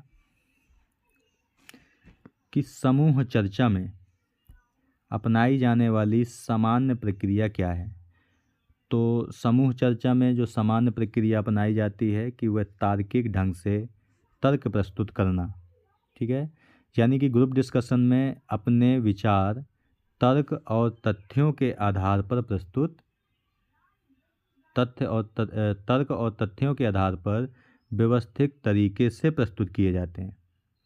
ठीक है, तो ये सामान्य प्रक्रिया अपनाई जाती है। ठीक है, बाकी दूसरों को बाधित करना ये तो बेकार का बात है, ज़रूरत से ज़्यादा बातें करना ये भी बेकार है, विषय को नज़रअंदाज करना ये भी ग्रुप डिस्कशन में कोई मायने नहीं रखता। तो 66 का आपका सी नंबर सही है। इसके बाद 67 नंबर क्वेश्चन है कि समूह चर्चा अनुकरण का क्या महत्व है, यानी what is the significance of group discussion simulation. तो समूह चर्चा अनुकरण का जो महत्व है वह है आपका वास्तविक जीवन परिदृश्यों की नकल करना। ठीक है, यानी कि to mimic real life scenarios. तो जो 67 का सही आंसर है वो आपका बी नंबर है, यानी ग्रुप डिस्कशन सिमुलेशन का उद्देश्य वास्तविक जीवन की परिस्थितियों का अभ्यास करना होता है। ठीक है, तो ये आपको याद रखना है। टीम वर्क को बढ़ावा दिया जाता है, ना कि हतोत्साहित किया जाता है। व्यक्तिवाद को बढ़ावा देना ये भी गलत है, क्योंकि व्यक्तिवाद को बढ़ावा नहीं दिया जाता ग्रुप डिस्कशन में, बल्कि टीम भावना रखी जाती है। विवादों से बचने के लिए तो ये मुख्य उद्देश्य नहीं है, लेकिन विवादों से बचना भी एक उद्देश्य होता है। लेकिन जो सही आंसर होगा वो बी नंबर होगा, वास्तविक जीवन परिदृश्यों की नकल करना। इसके बाद 68 नंबर का क्वेश्चन है आपका कि समूह चर्चा में सामान्य त्रुटि क्या होती है। तो समूह चर्चा में जो सामान्य त्रुटि होती है वह होती है कि चर्चा पर हावी होना, ये सामान्य त्रुटि होती है। ठीक है, क्योंकि ग्रुप डिस्कशन में किसी एक व्यक्ति का बहुत ज़्यादा बोलना और दूसरों को मौका ना देना ये सामान्य गलती हो जाती है। ठीक है। बाकी समूह चर्चा के जो अच्छे गुण हैं कि सक्रिय रूप से सुनना, दूसरों की राय का सम्मान करना, भागीदारी को प्रोत्साहित करना, ये अच्छे गुण माने जाते हैं समूह चर्चा के। लेकिन चर्चा पर हावी हो जाना यानी एक व्यक्ति बोलता रहे दूसरे को मौका ही ना दिया जाए, तो ये सामान्य त्रुटि हो जाती है। तो 68 का सी सही है। इसके बाद 69 नंबर क्वेश्चन है कि एक वीडियो साक्षात्कार में प्रभावी संचार के लिए क्या महत्वपूर्ण है। तो एक वीडियो साक्षात्कार के लिए जो प्रभावी संचार के लिए महत्वपूर्ण है वह है मुखर स्वर और स्पष्टता, यानी वोकल टोन एंड क्लियरिटी। यानी वीडियो इंटरव्यू में आवाज़ का स्पष्ट होना और सही टोन में बोलना बहुत ज़रूरी होता है। ठीक है। बाकी हाथ के इशारे, आँख से संपर्क, शरीर की भाषा, ये आपके प्रभावी संचार के लिए महत्वपूर्ण नहीं माने जाते। इसके बाद 70 नंबर क्वेश्चन है कि टेलीफोनिक साक्षात्कार के दौरान क्या करने से बचना चाहिए। तो टेलीफोनिक साक्षात्कार करते समय हमें पृष्ठभूमि शोर से ध्यान भटकाना, इससे बचना चाहिए, यानी कि being distract by background noise, इससे हमें बचना चाहिए। ठीक है। अब बाकी धीरे से बोलना, बाकी धीरे बोलना गलत नहीं है, लेकिन आवाज़ स्पष्ट होनी चाहिए। ठीक है। और टेलीफोनिक के लिए शोर से बचना चाहिए, यानी शांत वातावरण होना चाहिए। ठीक है। संक्षिप्त उत्तर प्रदान करना, यानी कि स्पष्ट होना चाहिए, संक्षिप्त और स्पष्ट उत्तर होना चाहिए। उत्साह व्यक्त करना, इंटरव्यू में उत्साह दिखाना सकारात्मक माना जाता है, लेकिन हमें बचना किससे चाहिए, शोर से बचना चाहिए। तो 70 का बी नंबर सही है। इसके बाद 71 नंबर क्वेश्चन है आपका कि कौन सा व्यक्तित्व गुण कल्पनाशीलता, जिज्ञासु और नए अनुभवों के लिए खुले रहने की प्रवृत्ति को दिखाता है। तो ये हमने आपको पहले भी बताया था कि कल्पनाशीलता, जिज्ञासु, नए अनुभव, रचनात्मकता, ये सब गुण जो पाए जाते हैं वो खुलेपन वाले व्यक्तित्व में पाए जाते हैं, यानी ओपननेस। ठीक है। तो सही आंसर है जो इसका वो है सी नंबर। बाकी कर्तव्य निष्ठा में जो गुण होते हैं जैसे अनुशासन, जिम्मेदारी, संगठित होना, ये कर्तव्य निष्ठा के गुण हैं। बहिर्मुखी के जो गुण होते हैं जैसे सामाजिकता, मिलनसार और लोगों के बीच सक्रिय रहना। ठीक है। सहमतता, यानी कि उसमें दयालुता, सहयोग और दूसरों के प्रति सहानुभूति दिखाई जाती है। तो 71 का फिलहाल जो सही आंसर है वो सी नंबर है। इसके बाद 72 नंबर क्वेश्चन है कि संवारने के लिए किस पहलू में उचित त्वचा देखभाल और मेकअप तकनीकें शामिल हैं। देखो, इससे पहले जो दोस्त का क्वेश्चन था कि संवारने के लिए बालों से संबंधित था, तो वो आपका औपचारिक लुक के लिए था, लेकिन यहाँ पे त्वचा देखभाल और मेकअप तकनीकें शामिल हैं, तो किसके लिए, तो ये है आपका सफलता के लिए तैयार होना। सॉरी, ये आपका जो सही आंसर होगा ये आपका बी नंबर होगा, यानी मेकअप और त्वचा की देखभाल, यानी मेकअप एंड स्किन केयर, यानी कि इसमें त्वचा की देखभाल और सही मेकअप तकनीकों का उपयोग शामिल होता है। ठीक है। तो 72 का जो सही आंसर है वो आपका बी नंबर है। ठीक है। इसके बाद 73 नंबर यानी 73 नंबर क्वेश्चन है कि व्यक्तित्व का कौन सा निर्धारक सहज, भावनात्मक और व्यवहारिक प्रवृत्तियों को संदर्भित करता है, यानी कौन सा व्यक्तित्व है, तो यह है आपका स्वभाव, यानी कि टेम्परामेंट आपका सहज, भावनात्मक और व्यवहारिक प्रवृत्तियों को संदर्भित करता है। ठीक है। तो सही आंसर 73 का डी नंबर है। अनुवांशिकी, यानी कि जो गुण माता पिता से बच्चों को मिलते हैं उन्होंने अनुवांशिकी गुण होते हैं। पर्यावरण का मतलब है कि परिवार, समाज और संस्कृति का क्या प्रभाव है। जीवन के अनुभव, यानी जीवन में होने वाली घटनाएं व्यक्तित्व को प्रभावित करती हैं। फिलहाल तो 73 का जो सही आंसर है वो आपका स्वभाव है। इसके बाद 74 नंबर क्वेश्चन है कि किस मूल्यांकन पद्धति में संरचित या असंरचित साक्षात्कार शामिल होते हैं। यानी स्ट्रक्चर्ड एंड अनस्ट्रक्चर्ड इंटरव्यू किस में शामिल होते हैं? तो इसका जो सही आंसर है वो आपका है सी नंबर, साक्षात्कार में। यानी साक्षात्कार संचालित भी हो सकता है और असंचालित भी हो सकता है। ठीक है, यानी कि इसमें स्ट्रक्चर्ड यानी पूर्व निर्धारित प्रश्न या अनस्ट्रक्चर्ड यानी खुले प्रश्न इंटरव्यू शामिल होते हैं। ठीक है, तो ये 74 का जो सही आंसर है वो आपका सी नंबर है। मनोवैज्ञानिक परीक्षण की बात करो तो इसमें आपका मनोवैज्ञानिक परीक्षा में आईक्यू टेस्ट शामिल किया जाता है। इसके अलावा पर्सनालिटी टेस्ट शामिल किया जाता है। ठीक है, अवलोकन, इसमें क्या होता है कि एक व्यक्ति के व्यवहार को देखकर मूल्यांकन किया जाता है। स्व रिपोर्ट यानी सेल्फ रिपोर्ट्स, यानी इसमें व्यक्ति स्वयं अपने बारे में जानकारी देता है। ठीक है, तो 74 का जो सही आंसर है वो सी नंबर है। इसके बाद 75 नंबर क्वेश्चन है कि व्यक्तित्व सिद्धांत का एक प्रकार क्या नहीं है? तो व्यक्तित्व सिद्धांत का एक प्रकार आपका नहीं है, तो पर्यावरण जो सिद्धांत है वो व्यक्तित्व सिद्धांत का एक प्रकार नहीं है।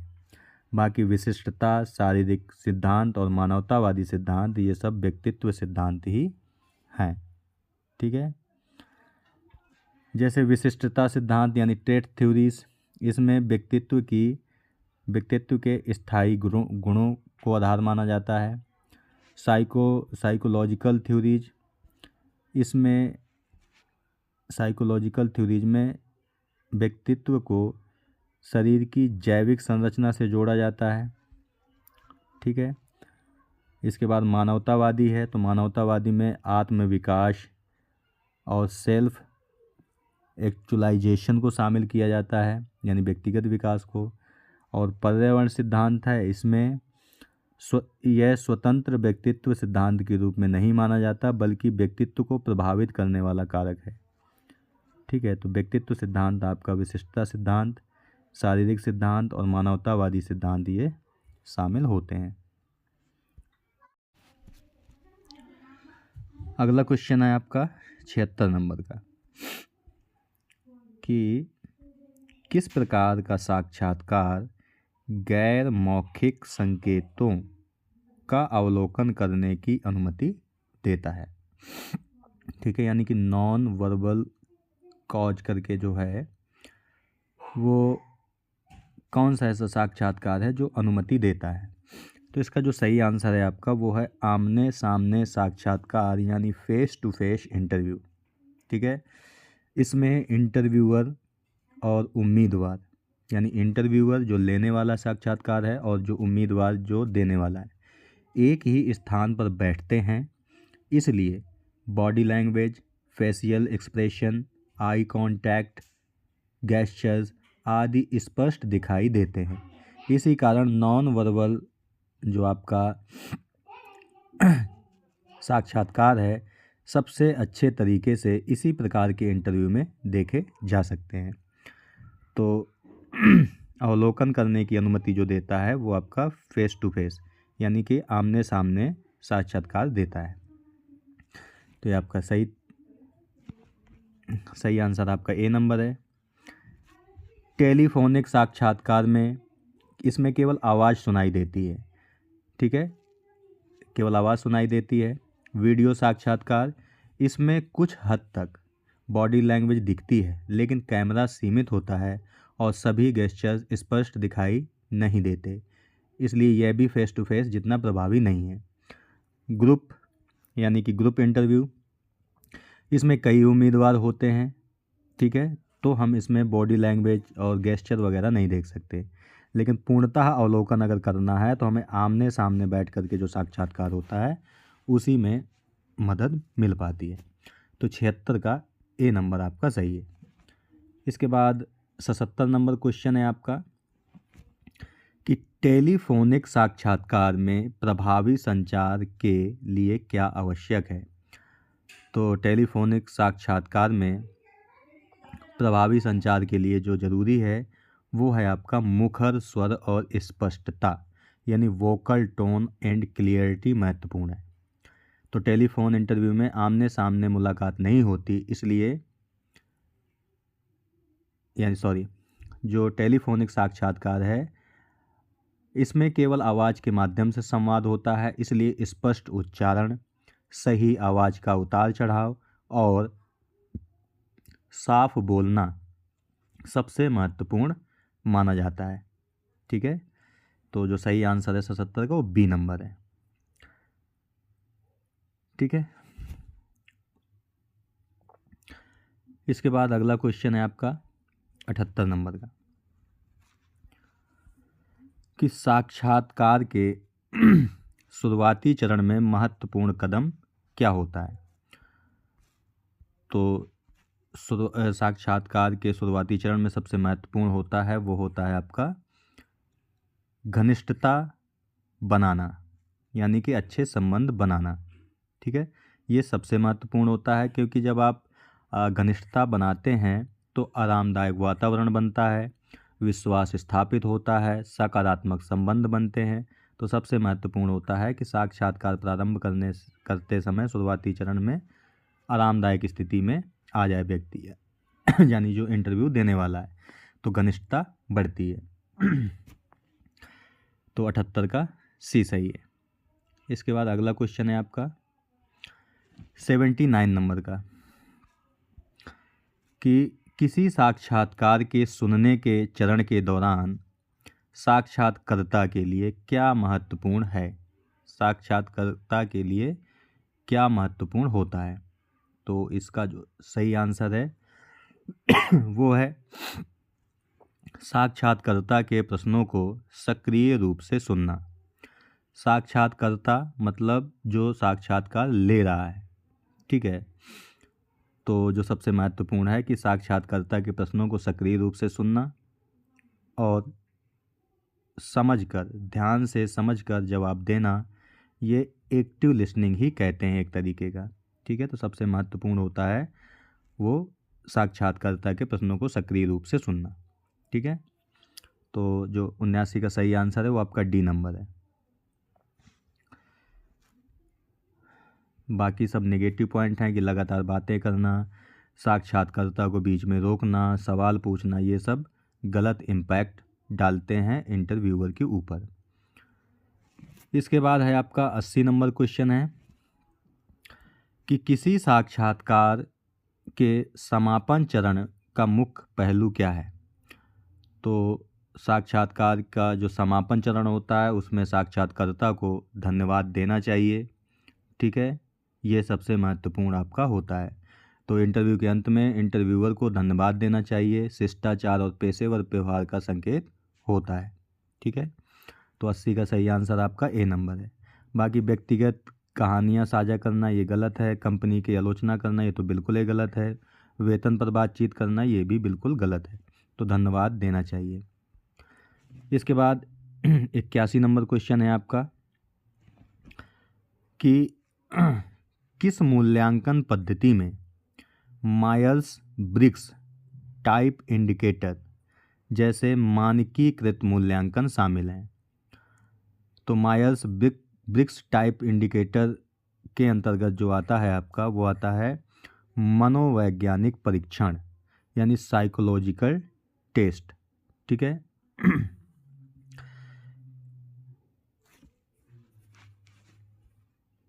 यह एक स्टैंडर्डाइज्ड पर्सनालिटी टेस्ट है जो व्यक्तित्व के प्रकारों को मापता है, इसलिए मनोवैज्ञानिक परीक्षणों में आता है।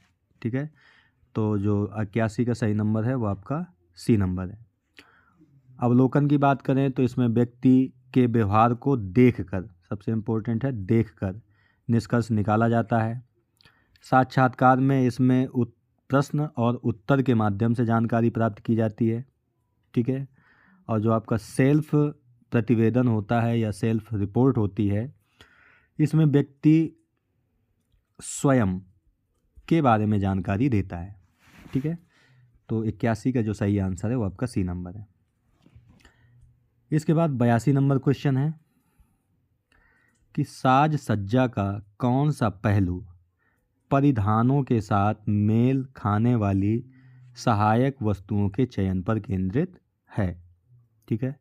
तो इसका जो सही आंसर है वो है आपकी सजावट की कला।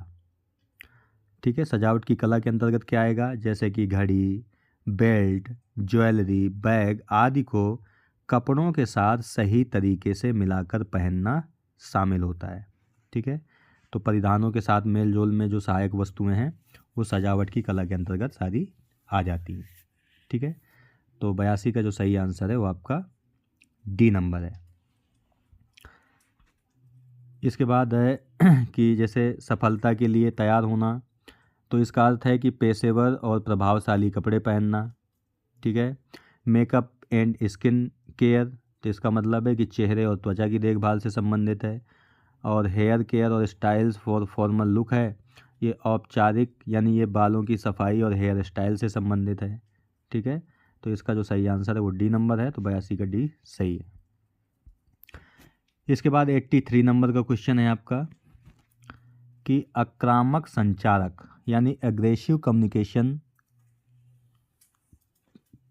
एग्रेसिव संचारक क्या होता है। तो इसका जो सही उत्तर होगा आपका, इसका जो सही आंसर है वो आपका है सी नंबर, बातचीत पर हावी होना।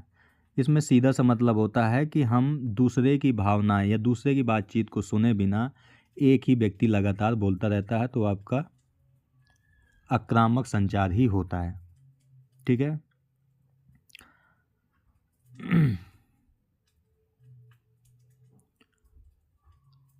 यानी आक्रामक संचारक अक्सर दूसरों को बोलने नहीं देते और बातचीत पर नियंत्रण रखने की कोशिश करते हैं।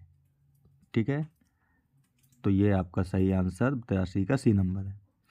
खुद को व्यक्त करने से बचते हैं, जिसमें उसे पैसिव कम्युनिकेशन कहते हैं। ठीक है, यानी कि जो खुद को बात करने से या अपने आप को प्रेजेंट करने से रोकते हैं वो आपके पैसिव कम्युनिकेटर होते हैं। तो फिलहाल तो इसका जो आंसर है वो आपका है D number, sorry D number नहीं, सी नंबर, 83 का सी। और इसके बाद 84 नंबर क्वेश्चन है आपका कि कौन सा व्यक्तित्व सिद्धांत व्यक्तित्व को आकार देने में अचेतन संघर्षों की भूमिका पर जोर देता है। तो इसका जो सही आंसर है वो आपका है 2 नंबर, यानी कि साइकोडायनामिक थ्योरी। तो ये अवचेतन संघर्षों की भूमिका पर जोर देता है। ठीक है, दोस्तों ये जो सिद्धांत दिया गया था ये सिगमंड फ्रायड के द्वारा दिया गया था। ठीक है, और इसमें कहा गया कि अवचेतन मन यानी अनकॉन्शियस जो माइंड है और जो आंतरिक संघर्ष है व्यक्तित्व को प्रभावित करते हैं। ये कौन सा सिद्धांत कहता है अवचेतन मन के बारे में, तो ये कहता है मनोगतिकीय सिद्धांत। ठीक है, वहीं अगर टेट थ्योरी यानी कि व्यक्तित्व सिद्धांत की बात करें तो यह सिद्धांत बताता है कि व्यक्तित्व स्थायी गुणों से बनता है, जैसे एक्स्ट्रावर्जन, ओपननेस आदि से।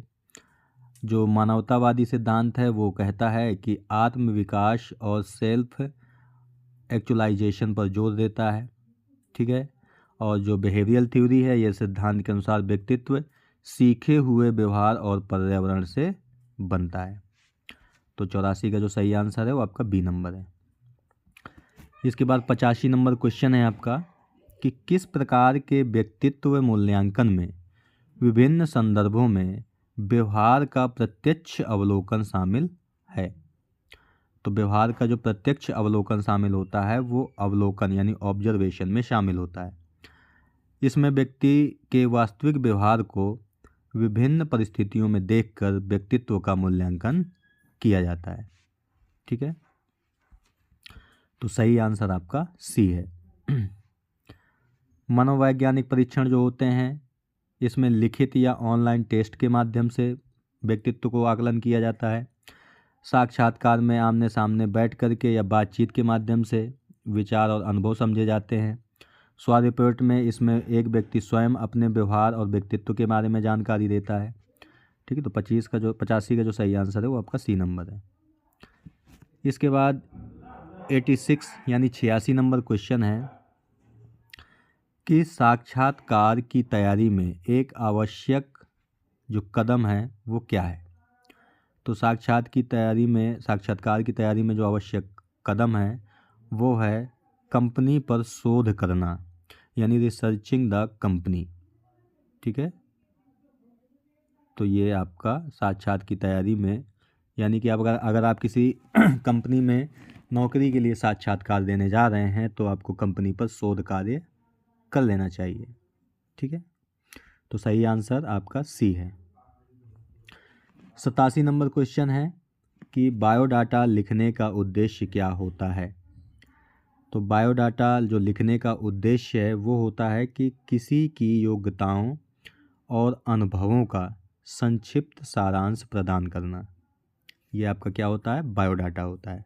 यानी to provide a brief summary of one's qualification and expenses. ठीक है, एक्सपीरियंसेस। तो ये होता है बायोडाटा लिखने का एक उद्देश्य। ठीक है, तो ये भी आपको याद रखना है।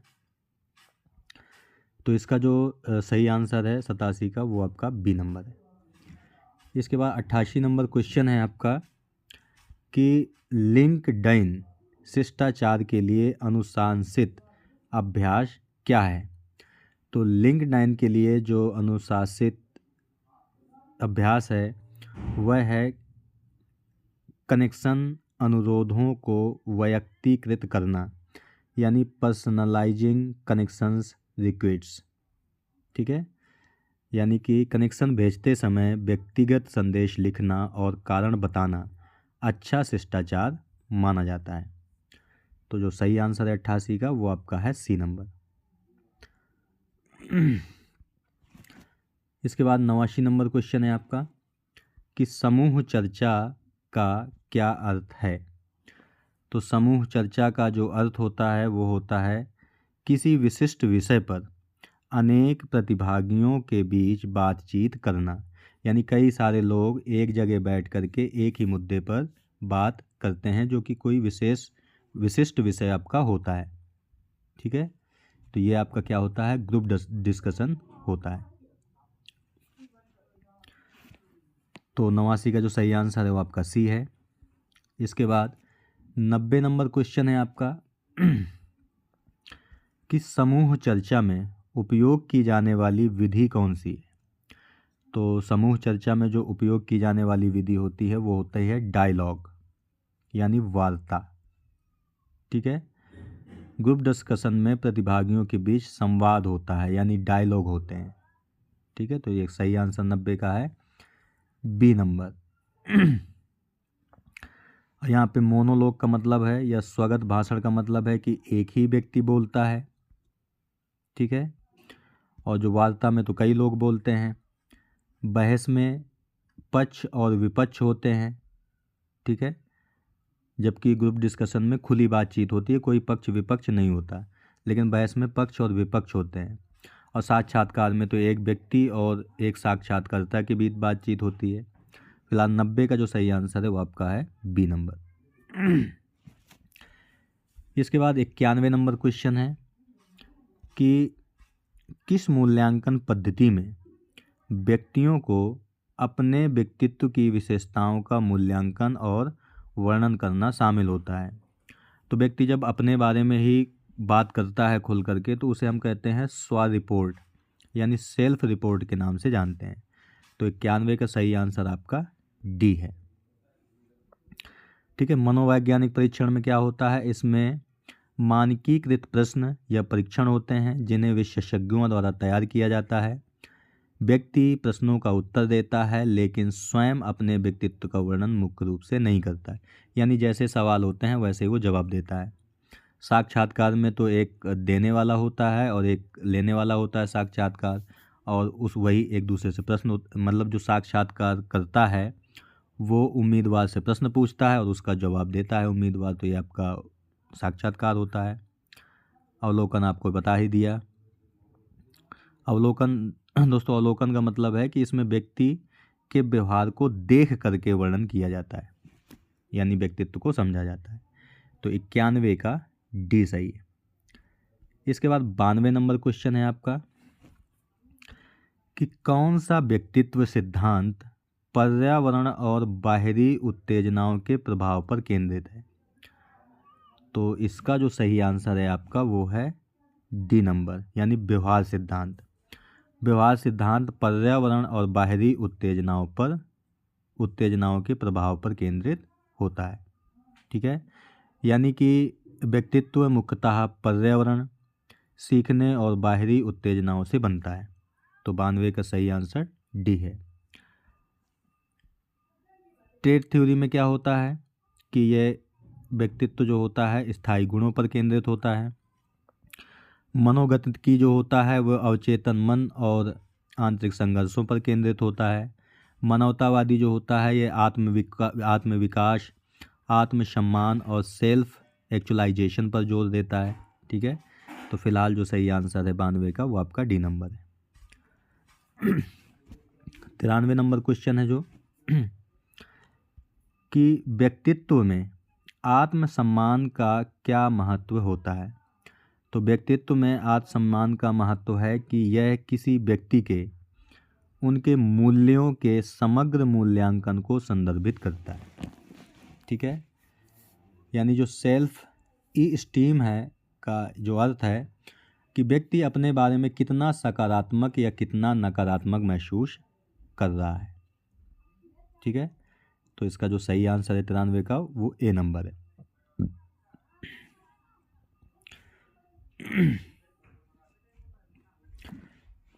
तो 93 का ए नंबर सही है। 94 नंबर का जो क्वेश्चन है आपका कि व्यक्तित्व का घटक क्या नहीं है। तो व्यक्तित्व का घटक जो होता है वो बुद्धिमत्ता नहीं होती, बाकी चरित्र भी होता है, स्वभाव भी होता है और आत्मसम्मान, ये सब व्यक्तित्व के ही हिस्से होते हैं, लेकिन बुद्धिमत्ता नहीं होती। ठीक है, जो चरित्र है दोस्तों वह व्यक्ति के नैतिक मूल्यों और व्यवहार को दर्शाता है। तो चरित्र में क्या आते हैं, नैतिक मूल्य और व्यवहार आते हैं।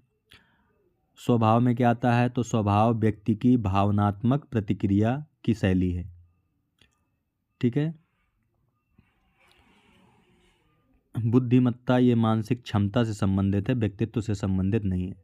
आत्मसम्मान यह व्यक्ति के आत्म मूल्य की भावना और व्यक्तित्व से जुड़ा हुआ है। तो व्यक्तित्व का घटक बुद्धिमत्ता नहीं है, बाकी सब है। तो 94 का सी सही है। इसके बाद है 95 नंबर क्वेश्चन है कि कौन सा व्यक्तित्व सिद्धांत अवचेतन प्रक्रियाओं और बचपन के अनुभवों की भूमिकाओं पर जोर देता है।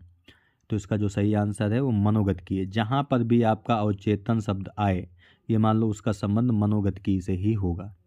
ठीक है, और ये दिया किसने था, तो सिगमंड फ्राइड महोदय ने दिया था। तो ये भी आपको याद रखना है।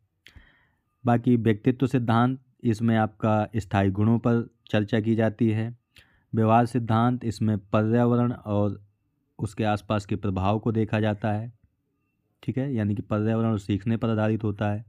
मानवतावादी ये व्यक्ति की स्वतंत्रता, विकास और आत्म साक्षात्कार पर जोर देता है।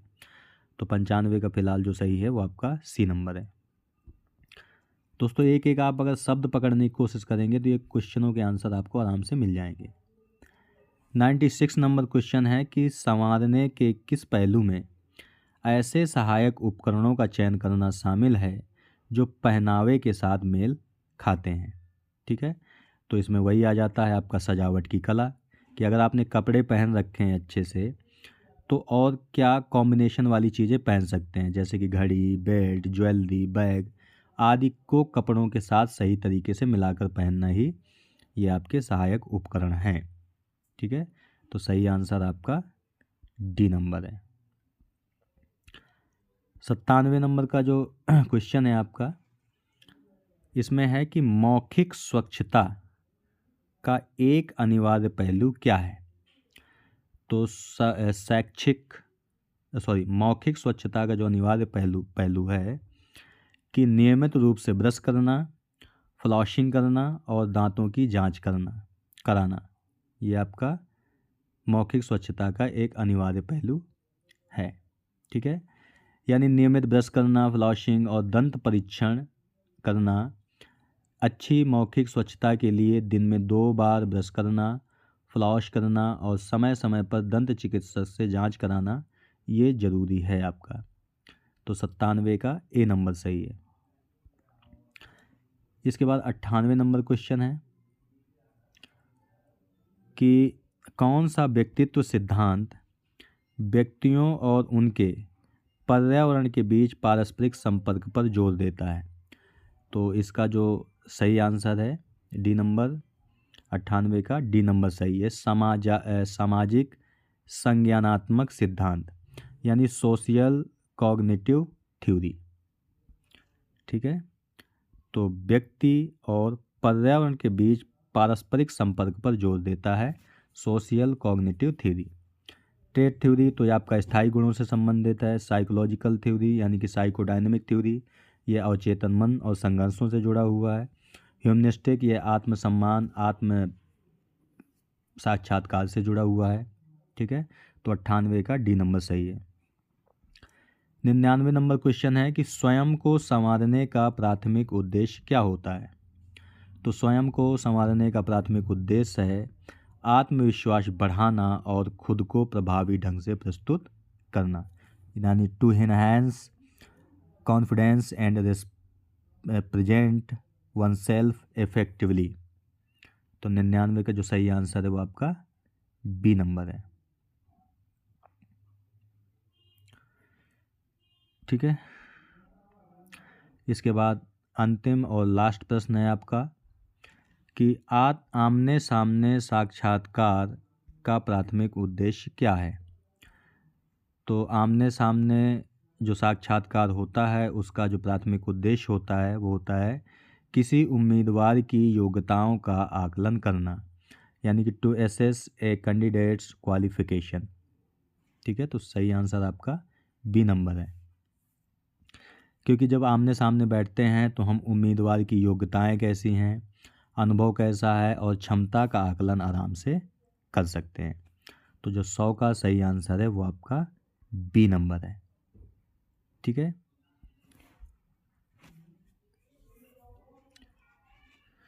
तो दोस्तों आज के वीडियो में यहीं तक। आज हमने आपसे बात की BA 6 सेमेस्टर के अंतर्गत जो को करिकुलर कोर्स है आपका, उसमें पेपर है communication skills and personality development. 100 प्रश्नों पर हमने डिटेल्ड वाइज चर्चा की। आप जो एक्सप्लेनेशन दिया गया है उसको नोट डाउन करके अगर बार बार उन्हें पढ़ेंगे तो चीज़ें आपको आसानी से याद हो जाएंगी और आपको अपने पेपर में जो होने वाला है उसमें मदद ज़रूर मिलेगी। ठीक है, इस पेपर का यानी इस PDF का जो लिंक है वो वीडियो के डिस्क्रिप्शन बॉक्स में और पहले कमेंट में दे दिया जाएगा, जहां से डाउनलोड करके आराम से आप पढ़ सकते हैं। तो मिलते हैं आपसे नेक्स्ट वीडियो में एक नए टॉपिक के साथ। तब तक के लिए नमस्कार। आप प्रसन्न रहिए, खुश रहिए, मुस्कुराते रहिए और लगातार सीखते रहिए, कभी अपने लिए तो कभी अपनों के लिए। धन्यवाद। जय हिंद दोस्तों।